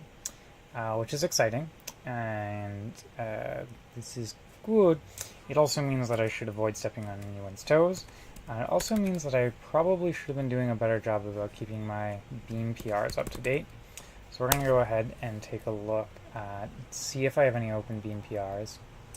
And, so there's a bunch of things. This got part of the way along, and then I kind of abandoned it, which isn't great. Shit, ping 26 days ago. Oh yeah, LGTM, CC, okay. Okay. Cool. It looks like this was meant to be merged, but then something happened. And since it was approved 18 days ago, you know, nothing happened. It's possible. Okay, so there's a change in timestamp.py. Let's go into files change. I think there's more changes than just timestamp, but it's going to be important to merge in the latest master. Although since this is Beam, the way how they do things is a little differently. They prefer folks rebase rather than merge in, because they don't just do squash commits all the time. They often do squash, but they don't just squash it down entirely into one.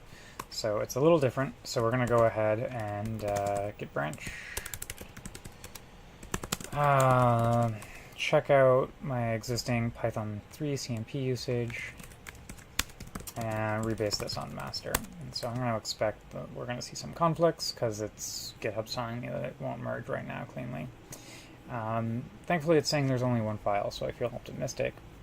And just to sort of explain, CMP went away in Python 3, but it was used in a bunch of places inside of Beam, and so, yeah, no one had an answer to where we compared those events. Yeah, that's Python 2.7. Yeah.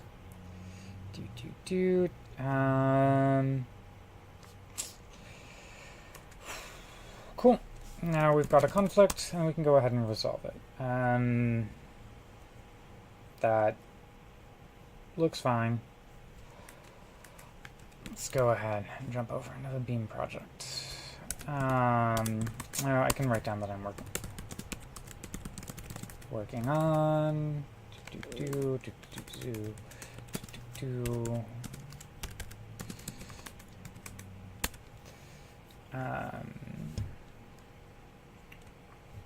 Okay, so timestamp.py, inside of utils. So now we import regular expressions, yeah. PyTZ. Oh, time zones. Time zones are almost always the sign that my life quality is going to decrease substantially. But that's okay. Keep div, add.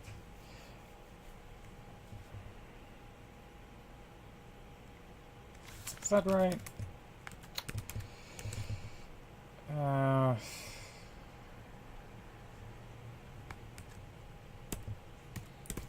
-c.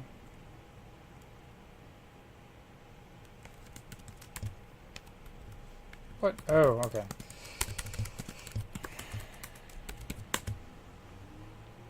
And yeah, so even though we're working on Python 3 support, I'm still doing all of my tools and testing right now out of the Python, well, not all, but most of them out of the Python 2 virtual env, just because it needs to still work there. Okay, git diff. Cool. Does this look like what I want? Sure. Yeah, that looks right. Okay. Well, yeah, whatever. That's a matter of personal taste. Let's not change that right now. Just because we don't actually need that change. I actually meant to run isort with -c, so it would just yell at me if anything was bad. Yeah. Are we just not running isort? God damn it.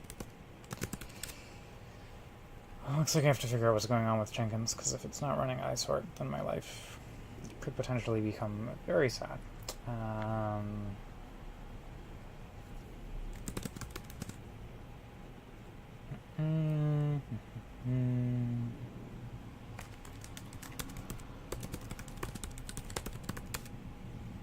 Cool.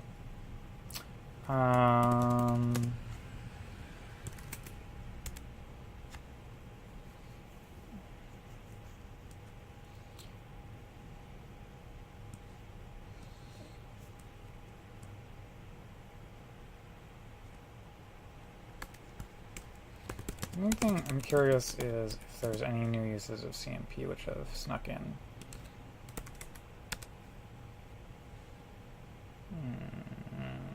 Nope.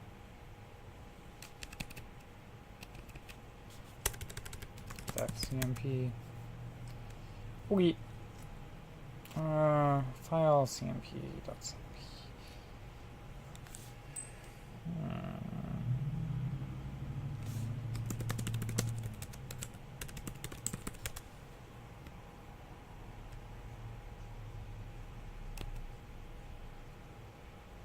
That.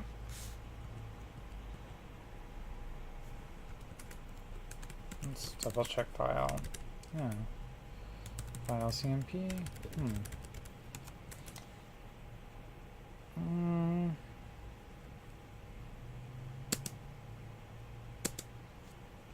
Okay.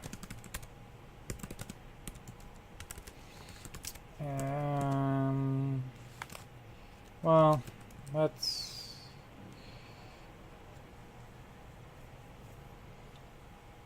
We can run the full tox test. They'll take a while though, but it is also getting pretty close to 1. Although it's also possible. Let's go take a look at tox.ini. This is Python 2.7, Python 2.7, and Py3 lint and docs. So that's exciting. Do I have tox in this? I do.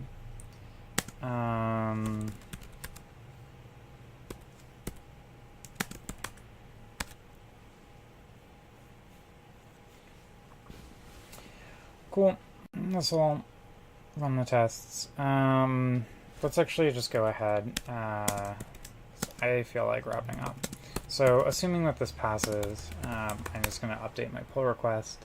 And if it fails, you know, I won't. I'll come back to it and I'll see what's broken. Oh, that's not great.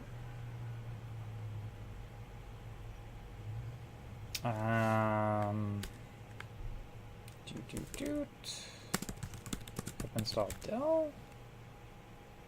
No, it's installed in my end. Oh, fuck.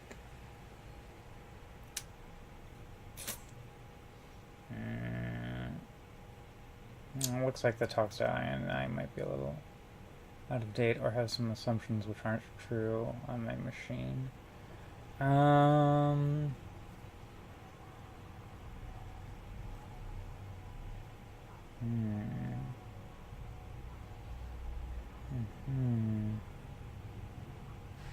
Let's go take a look at autocomplete test.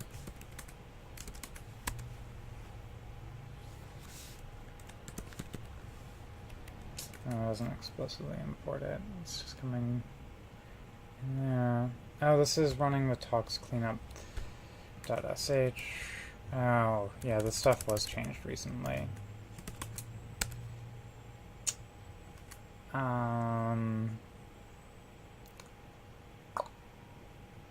Well, let's run it, and if it passes, it's great. If it doesn't, I have another thing to fix in my glorious pile of things to fix.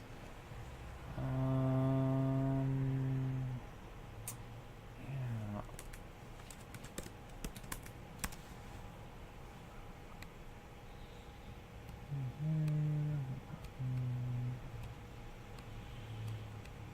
Yeah.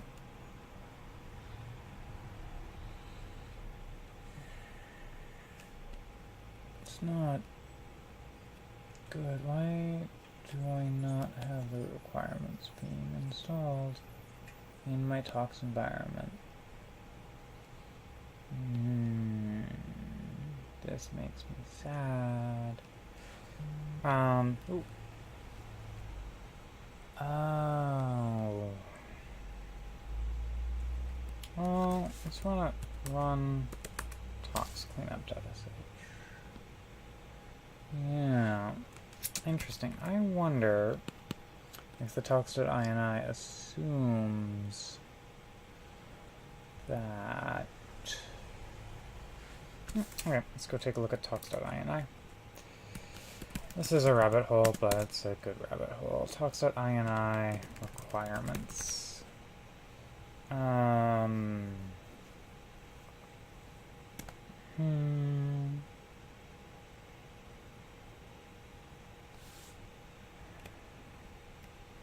Yeah. So this is the thing. This is... I'm pretty sure, and I could be wrong, what's happened is that this was added to essentially do a fail fast, but this only worked assuming that your Python 2.7 env already had all of the requirements installed, which would have been true on my old machine, but since I had to set up a new machine, this might not be true anymore. Let's double check though, because it's possible that there's something in the general developer guide, Python developer guide, Beam, that I just skipped the last time because that's kind of just, you know, who I am. Python. Yep.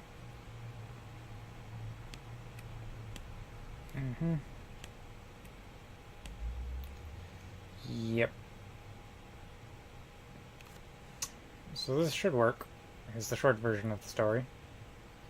And although actually, I guess we only tell people to use talks for the linter, and we tell people to normally run their setup tests manually, which that makes sense because probably, nonetheless, I think it might be good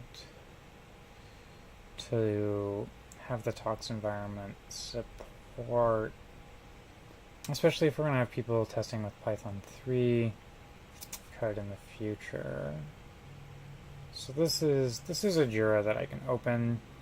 And for now, I'll just test the linter, and I'll run the test manually. So, okay, whoa, what the fuck is going on?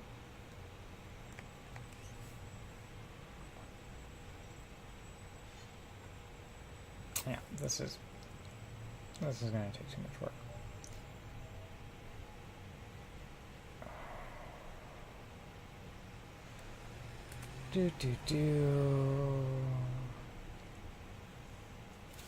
Oh my god. This sounds just terrifying. Yeah. So we have our dependencies listed for the linters, but we don't have them listed for the Py2.7 or Py2.7 Cython cards, or when we have a specific version of Cython pinned. Yeah, I think the right thing to do would be to list our dependencies here as well.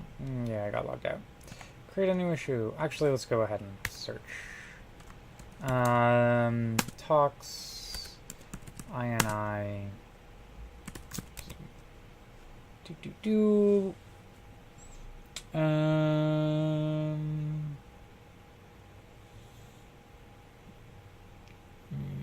Oh, updated today. That's maybe someone has. Nope. Unrelated.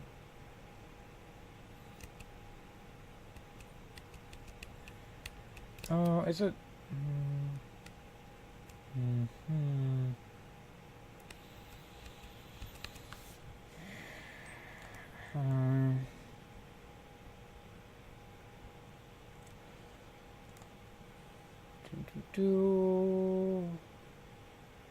Okay, I'm gonna go ahead and make a new issue. It's gonna be in the same area.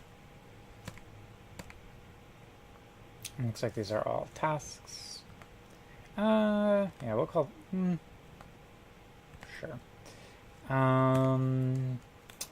Add dependencies to talks.ini file.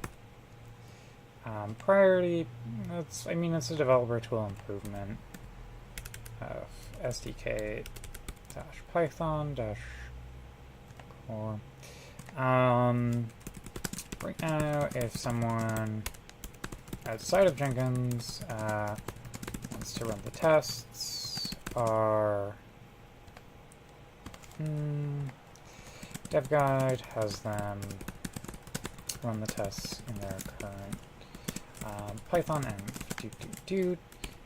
However, as we move to supporting Python 3 and 2, it would be good if they could use talks in the same way we do for linting.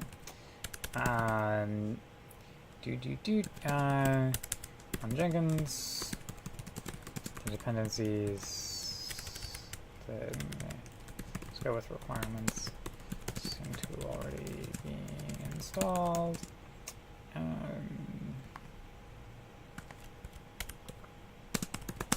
But for other folks,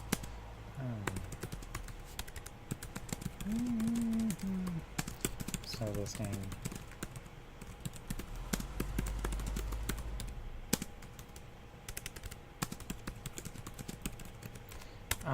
This is just an idea. I don't know. I'm gonna CC it. Because if we don't currently build... Oh, and it looks like the assignee is already auto-set to Amit. And he's the one who I would ask for his opinion on this anyways. So it looks like the auto-assignee did a pretty good job. So he'll probably have some feedback on this. Okay, we're running the Python test, they're fine. I'm going to go ahead and just... do our little Python linter.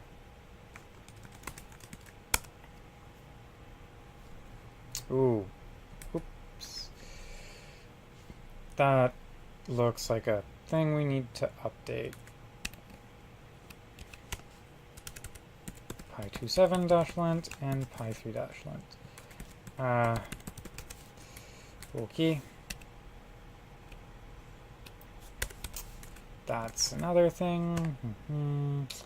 Create,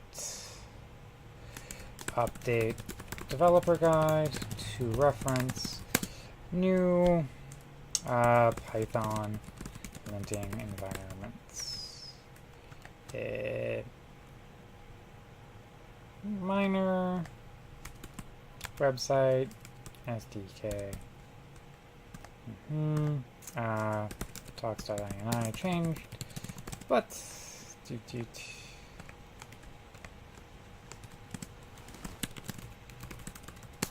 is the local dems. Cool. So yeah, okay. This is the joys of open source. When I go to fix one thing, I find 3 other things that I want to fix, and then the rabbit hole keeps growing, and I have a job forever. So we're gonna run the linter. I'm gonna run off for a quick break, but we'll wrap up pretty soon because it's getting late enough in the day that I should probably check my work email to ensure that I still have a job, or more seriously, to ensure that nothing has come up that's super urgent. Oh, cool. That's not a great sign. States. I don't think that's me. But...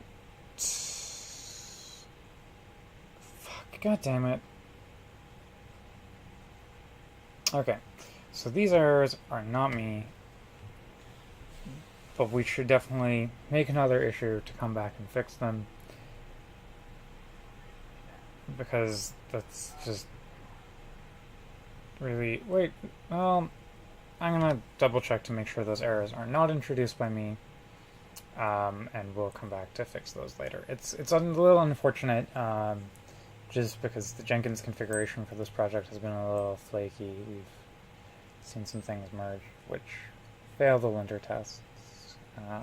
That can be a little frustrating when you're sort of playing catch up and trying to fix them as you go. But yeah, that's not a good sign.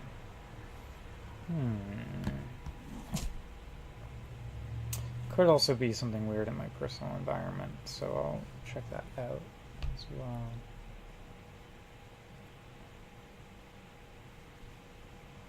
Yeah. Cool. I'll be back. Hopefully the test will be finished by the time I'm back, and that'll be great.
Let's see how it's going.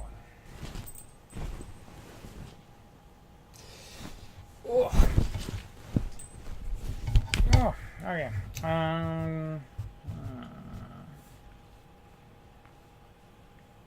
Okay. So it looks like it is not super happy.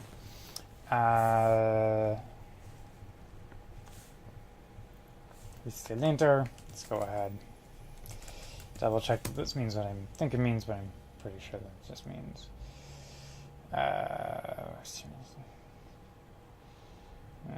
Alright, actually, okay, this is not. Coders stream.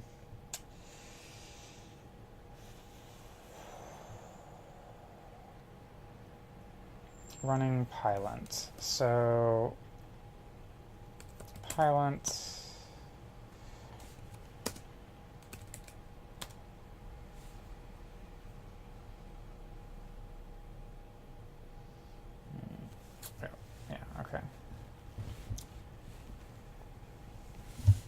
go. Running pilot.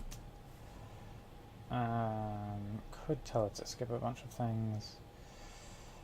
And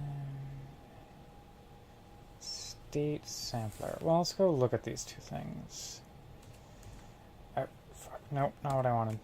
Damn it. Sorry. I remembered that part of the reason why I'm getting tired probably is that I have not eaten lunch yet. So I should do this. Apache Beam, coders, stream.py. Wait, what?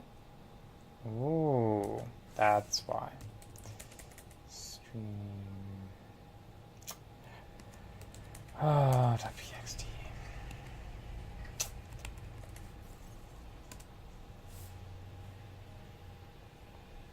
Oh, it should be fine. Yeah, this appears to be unrelated. Let's go take a look. Runners. State. Wait, what? Oh, runners. Worker.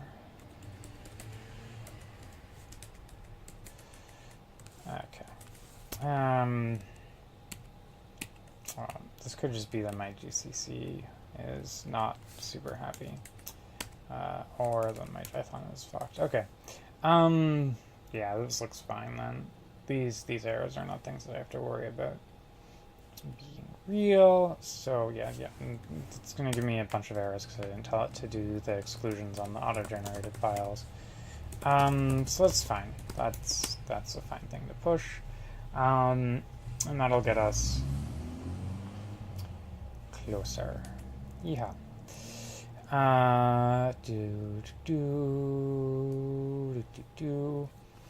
And then, yep. No. Does it still need updates, or is this just page out of date? Yay, it's out of date. Yeet. And then, cool.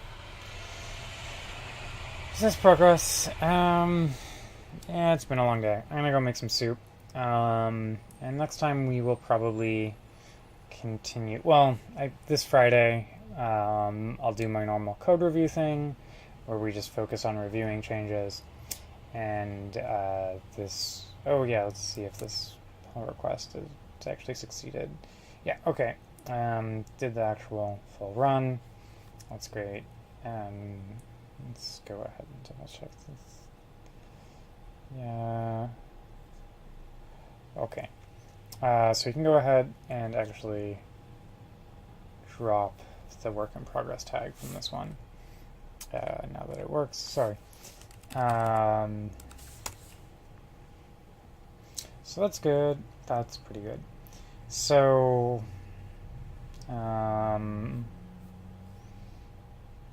yeah, actually, yeah, let's do one more double check on my Spark PRs before I leave, just because I think I made changes to them at the start, but I don't remember if I finished them. It fails PySpark unit test. What? This changes...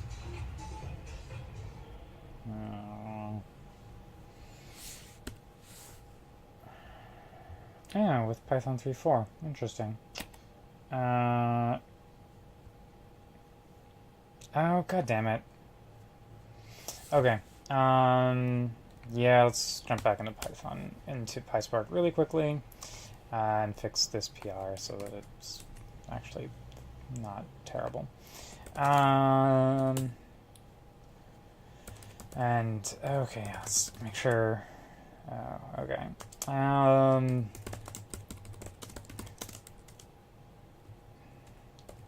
Start working towards supporting complex return types on non-grouped operations in PySpark. And this is just a commit so that, you know, if my laptop decides that today is a good day to go for a swim, it's, you know, in my GitHub, and I can go take a look. And actually, yeah, okay, so now we're going to do the git push. I'm going to update echo do.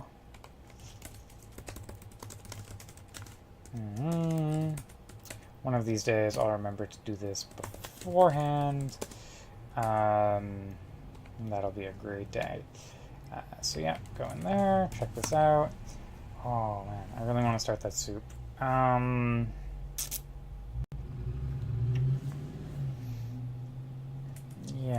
okay. Oh, I'm so hungry. I'm so hungry. Yeah. Oh, okay. I'm gonna be right back. I'm gonna go start that soup. And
okay. Like I was saying before I got distracted, we're just gonna fix this up really quickly. Normally I'd run the test, but I have the jars are in probably a weird state because I was working on the other PR, which is related to this, and it's one of the annoying things about working in Spark across multiple PRs at the same time is you can end up with these mismatched states. But that being said, we can go ahead and actually just do this. Let's go over here. So test.py is the one we're going to go to.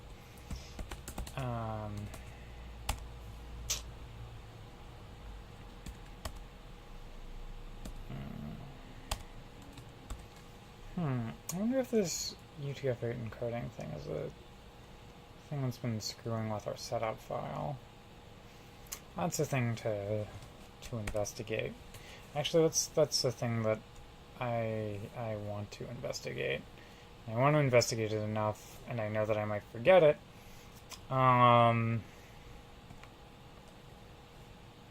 Spark. Investigate. Pip install edit mode. SDK. PySpark. 240 pip install edit mode stopped working for me. And Python 2.7 Unicode error. Could be my system setup. In which case, yay. Although no. I like edit mode for testing Jupyter notebooks during dev cycle. And I suspect others might as well.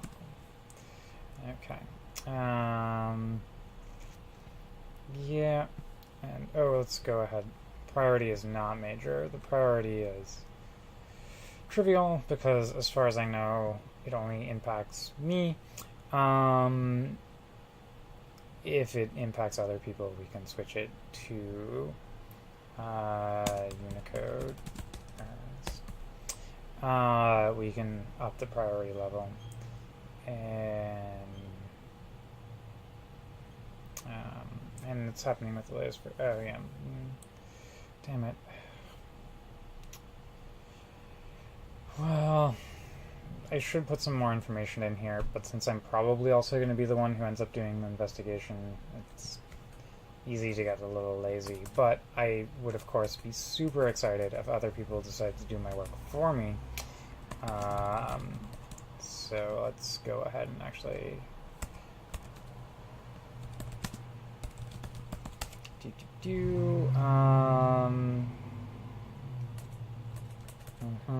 yeah, happening with pip 903.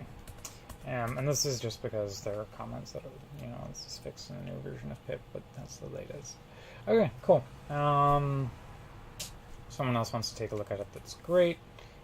And now we go back into whatever it is I was working on. Thankfully, I made a note of it somewhere. Kid branch. What branch am I on? Oh, no. Yeah, okay. Oh, yeah, okay. Test.py.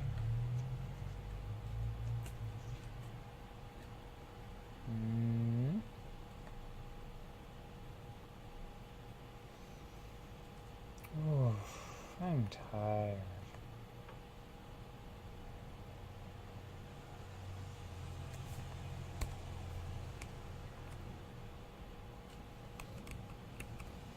Oh, yeah, okay. Test pandas. Test pandas UDF. Nested. Neat.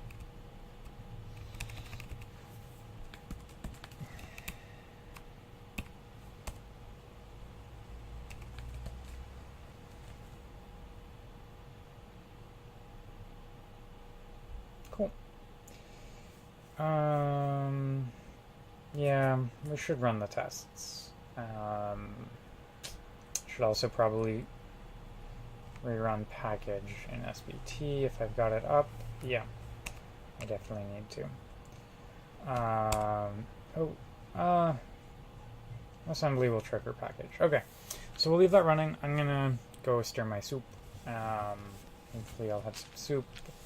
Can eat the soup, fix this issue, and then I can close up for the day. Maybe the soup will help me be less tired.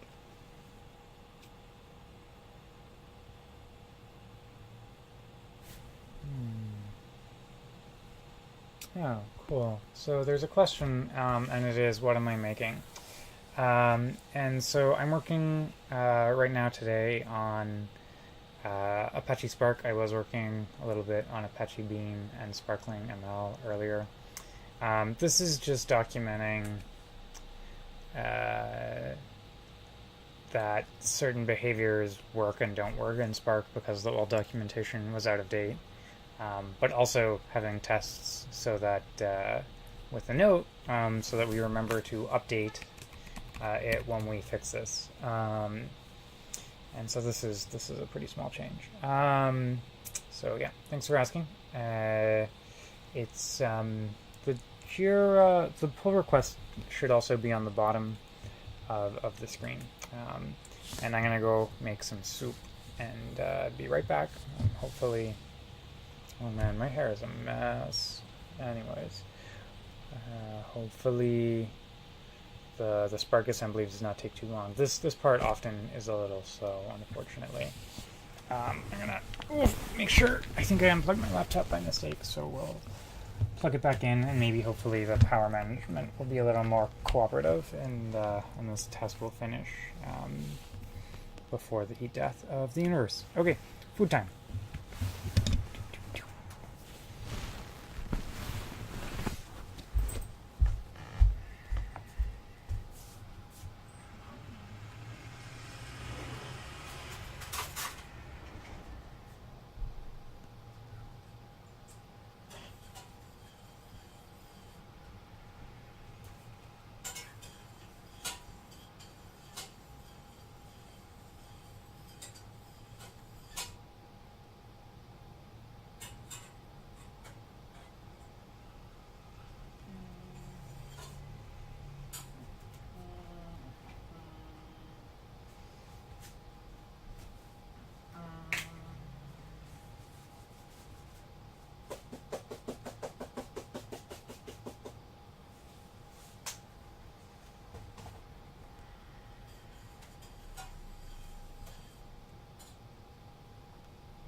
is not warm yet. Oh, yay! But my Spark assembly finished, so that's good. We can go ahead and actually run the tests.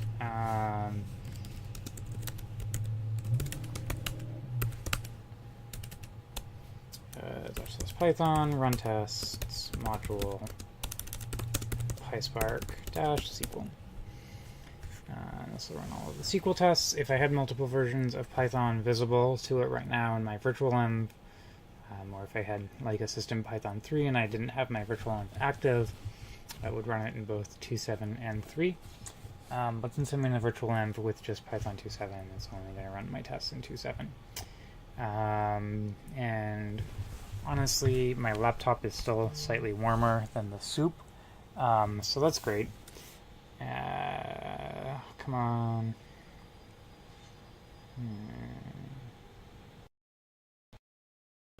Soup time. I'm so hungry. Oh god. Okay. This is going to take a little bit. I'm going to go back, stir my soup, hope it's warm enough that I can eat it.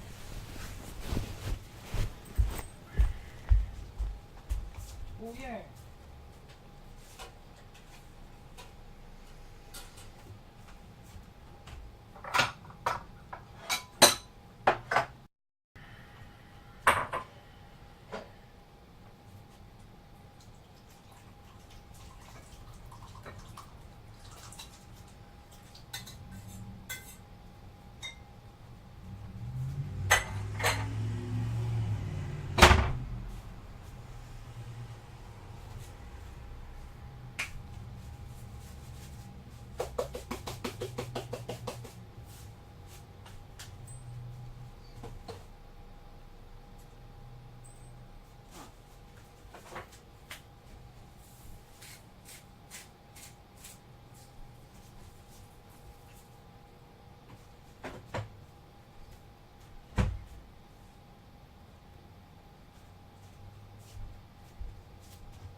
Okay, I have soup. Soup is good. Soup will help us get through the Python tests. And I'm going to try and mute myself again this time while I'm eating. Hopefully this time I succeed.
And so Oh, there we go. I've got my mouse back. I'm going to go ahead and put them at a higher nice level.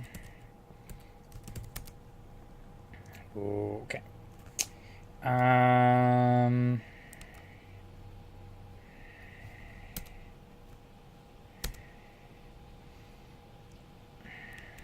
Actually,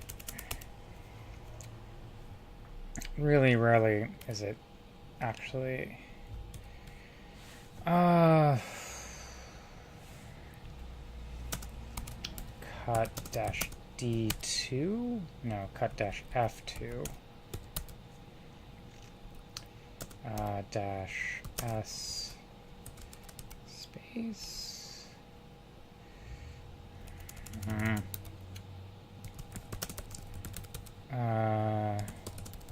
What's the separator? Cut dash F2 dash D. Okay, F.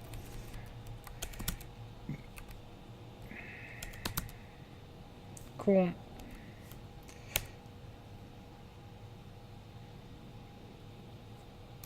Man, renice. Well, let me renice all of these.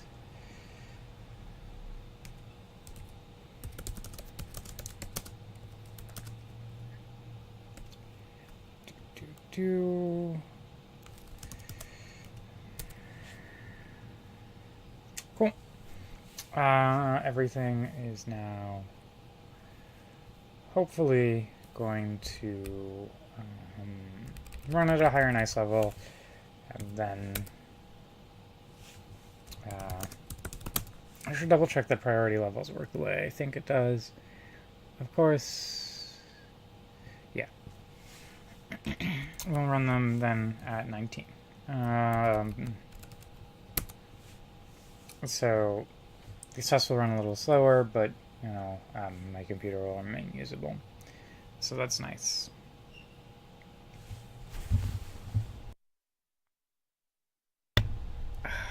Fuck. Okay, we see the same error that I got last time that I forgot because our tests are really not very great. They assume that you build with Hive rather than checking that you built with Hive and disabling or enabling certain tests based on that. That's probably a good to-do for me to add to Spark.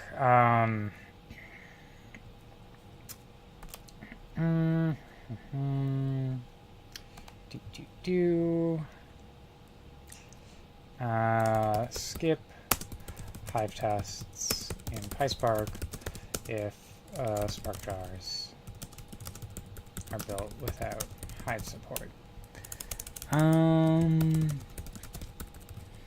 This is priority is trivial. The components are PySpark and SQL. Do we have? No, we don't have a Hive component. 240.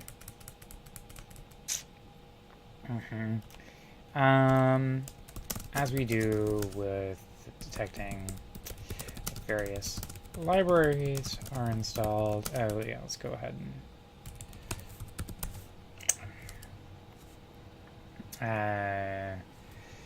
if there is no Hive build, Hive support built, and we should skip the tests which require Hive.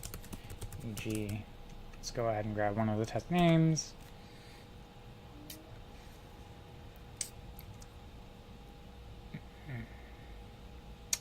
Yeah, okay.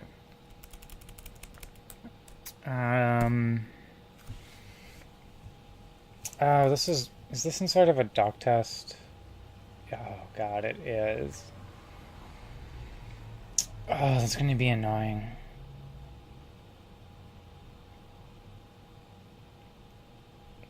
Although actually we can probably just straight up skip it, assuming that it's tested elsewhere. Oh, not assuming, checking that it's tested elsewhere. We can just mark this test as a skip, and hopefully the other test actually checks to see if it tests Hive. E.g. rewrite. E.g. the read-write doc test. Let's double check that we don't already skip Hive in other places, in which case we would give this a different title.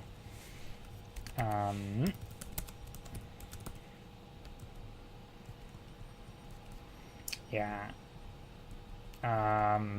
We're not skipping these. Oh, here we go.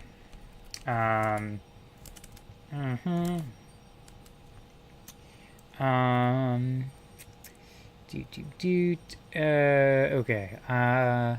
So we're gonna switch this to skip doc tests, which require Hive in PySpark.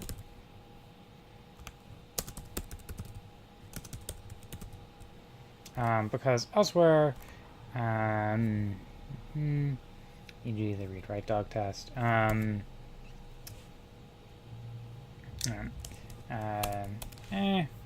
whatever. We'll see if people agree with me. If they don't,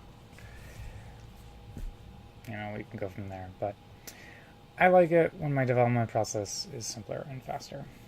So, I don't actually know how many JIRAs I filed today, but it's more than I've solved for sure, given that I haven't really solved anything.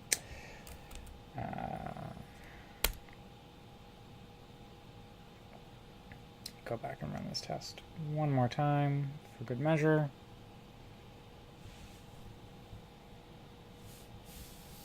And mute the microphone and eat my...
Okay. And they renice the processes again. Hopefully this makes the streamer unfreeze, but if not, that's life.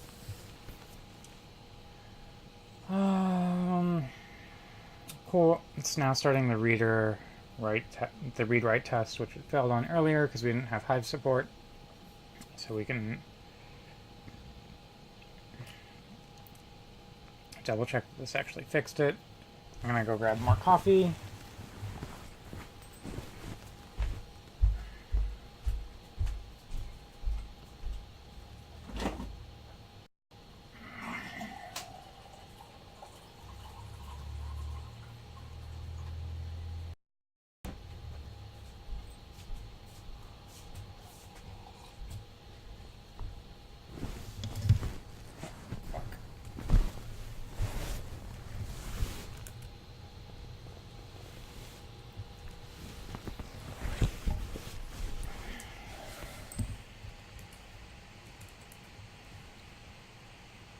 Okay.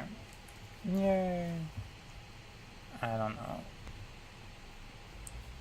Or does it? It's still streaming. I don't know why it's stopped updating.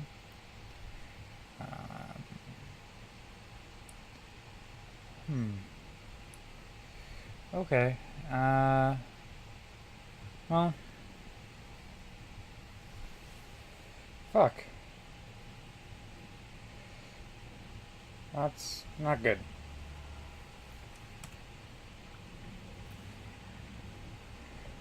Oh shit, who knows which jars it's using. Build, Maven, clean.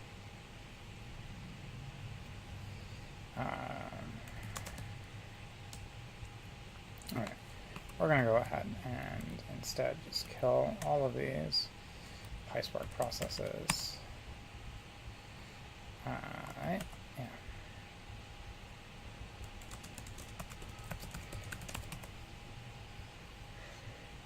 It's fine.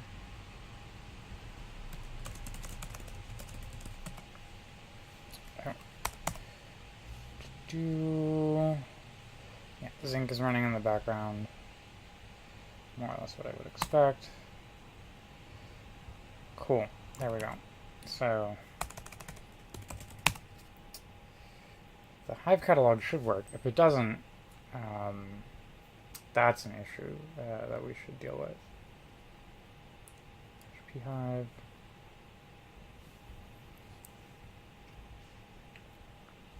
I'm gonna go ahead and go back in here, swap our kill for Renice, swap Apache Spark for Java. Yeehaw. Okay. Alright.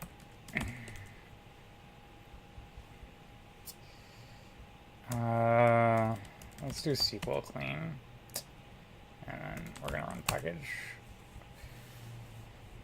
I'm gonna hard stop it too, even if the tests aren't working then. Just because I got some other stuff to do, but hopefully this works fine.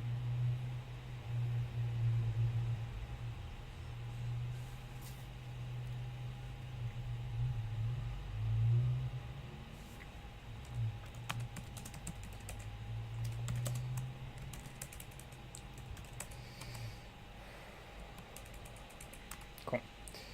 That's fine. Okay.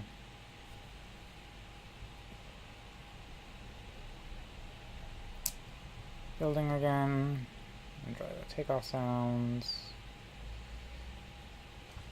Hopefully just recompiling the SQL component won't take too long, but we'll also have to probably recompile the mllib component, which depends on the SQL component. So this could take a while.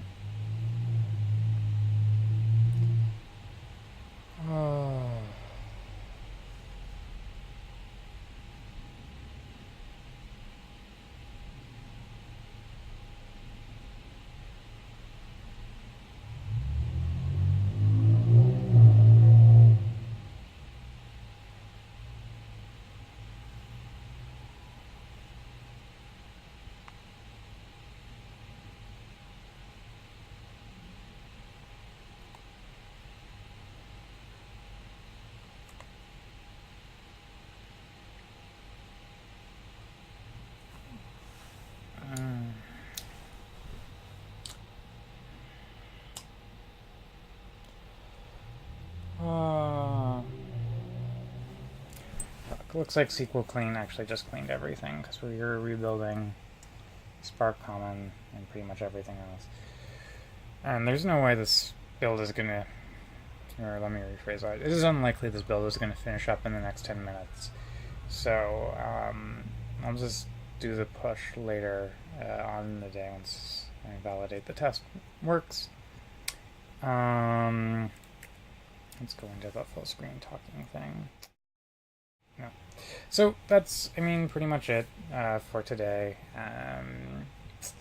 We got part of the way through setting up complex map types in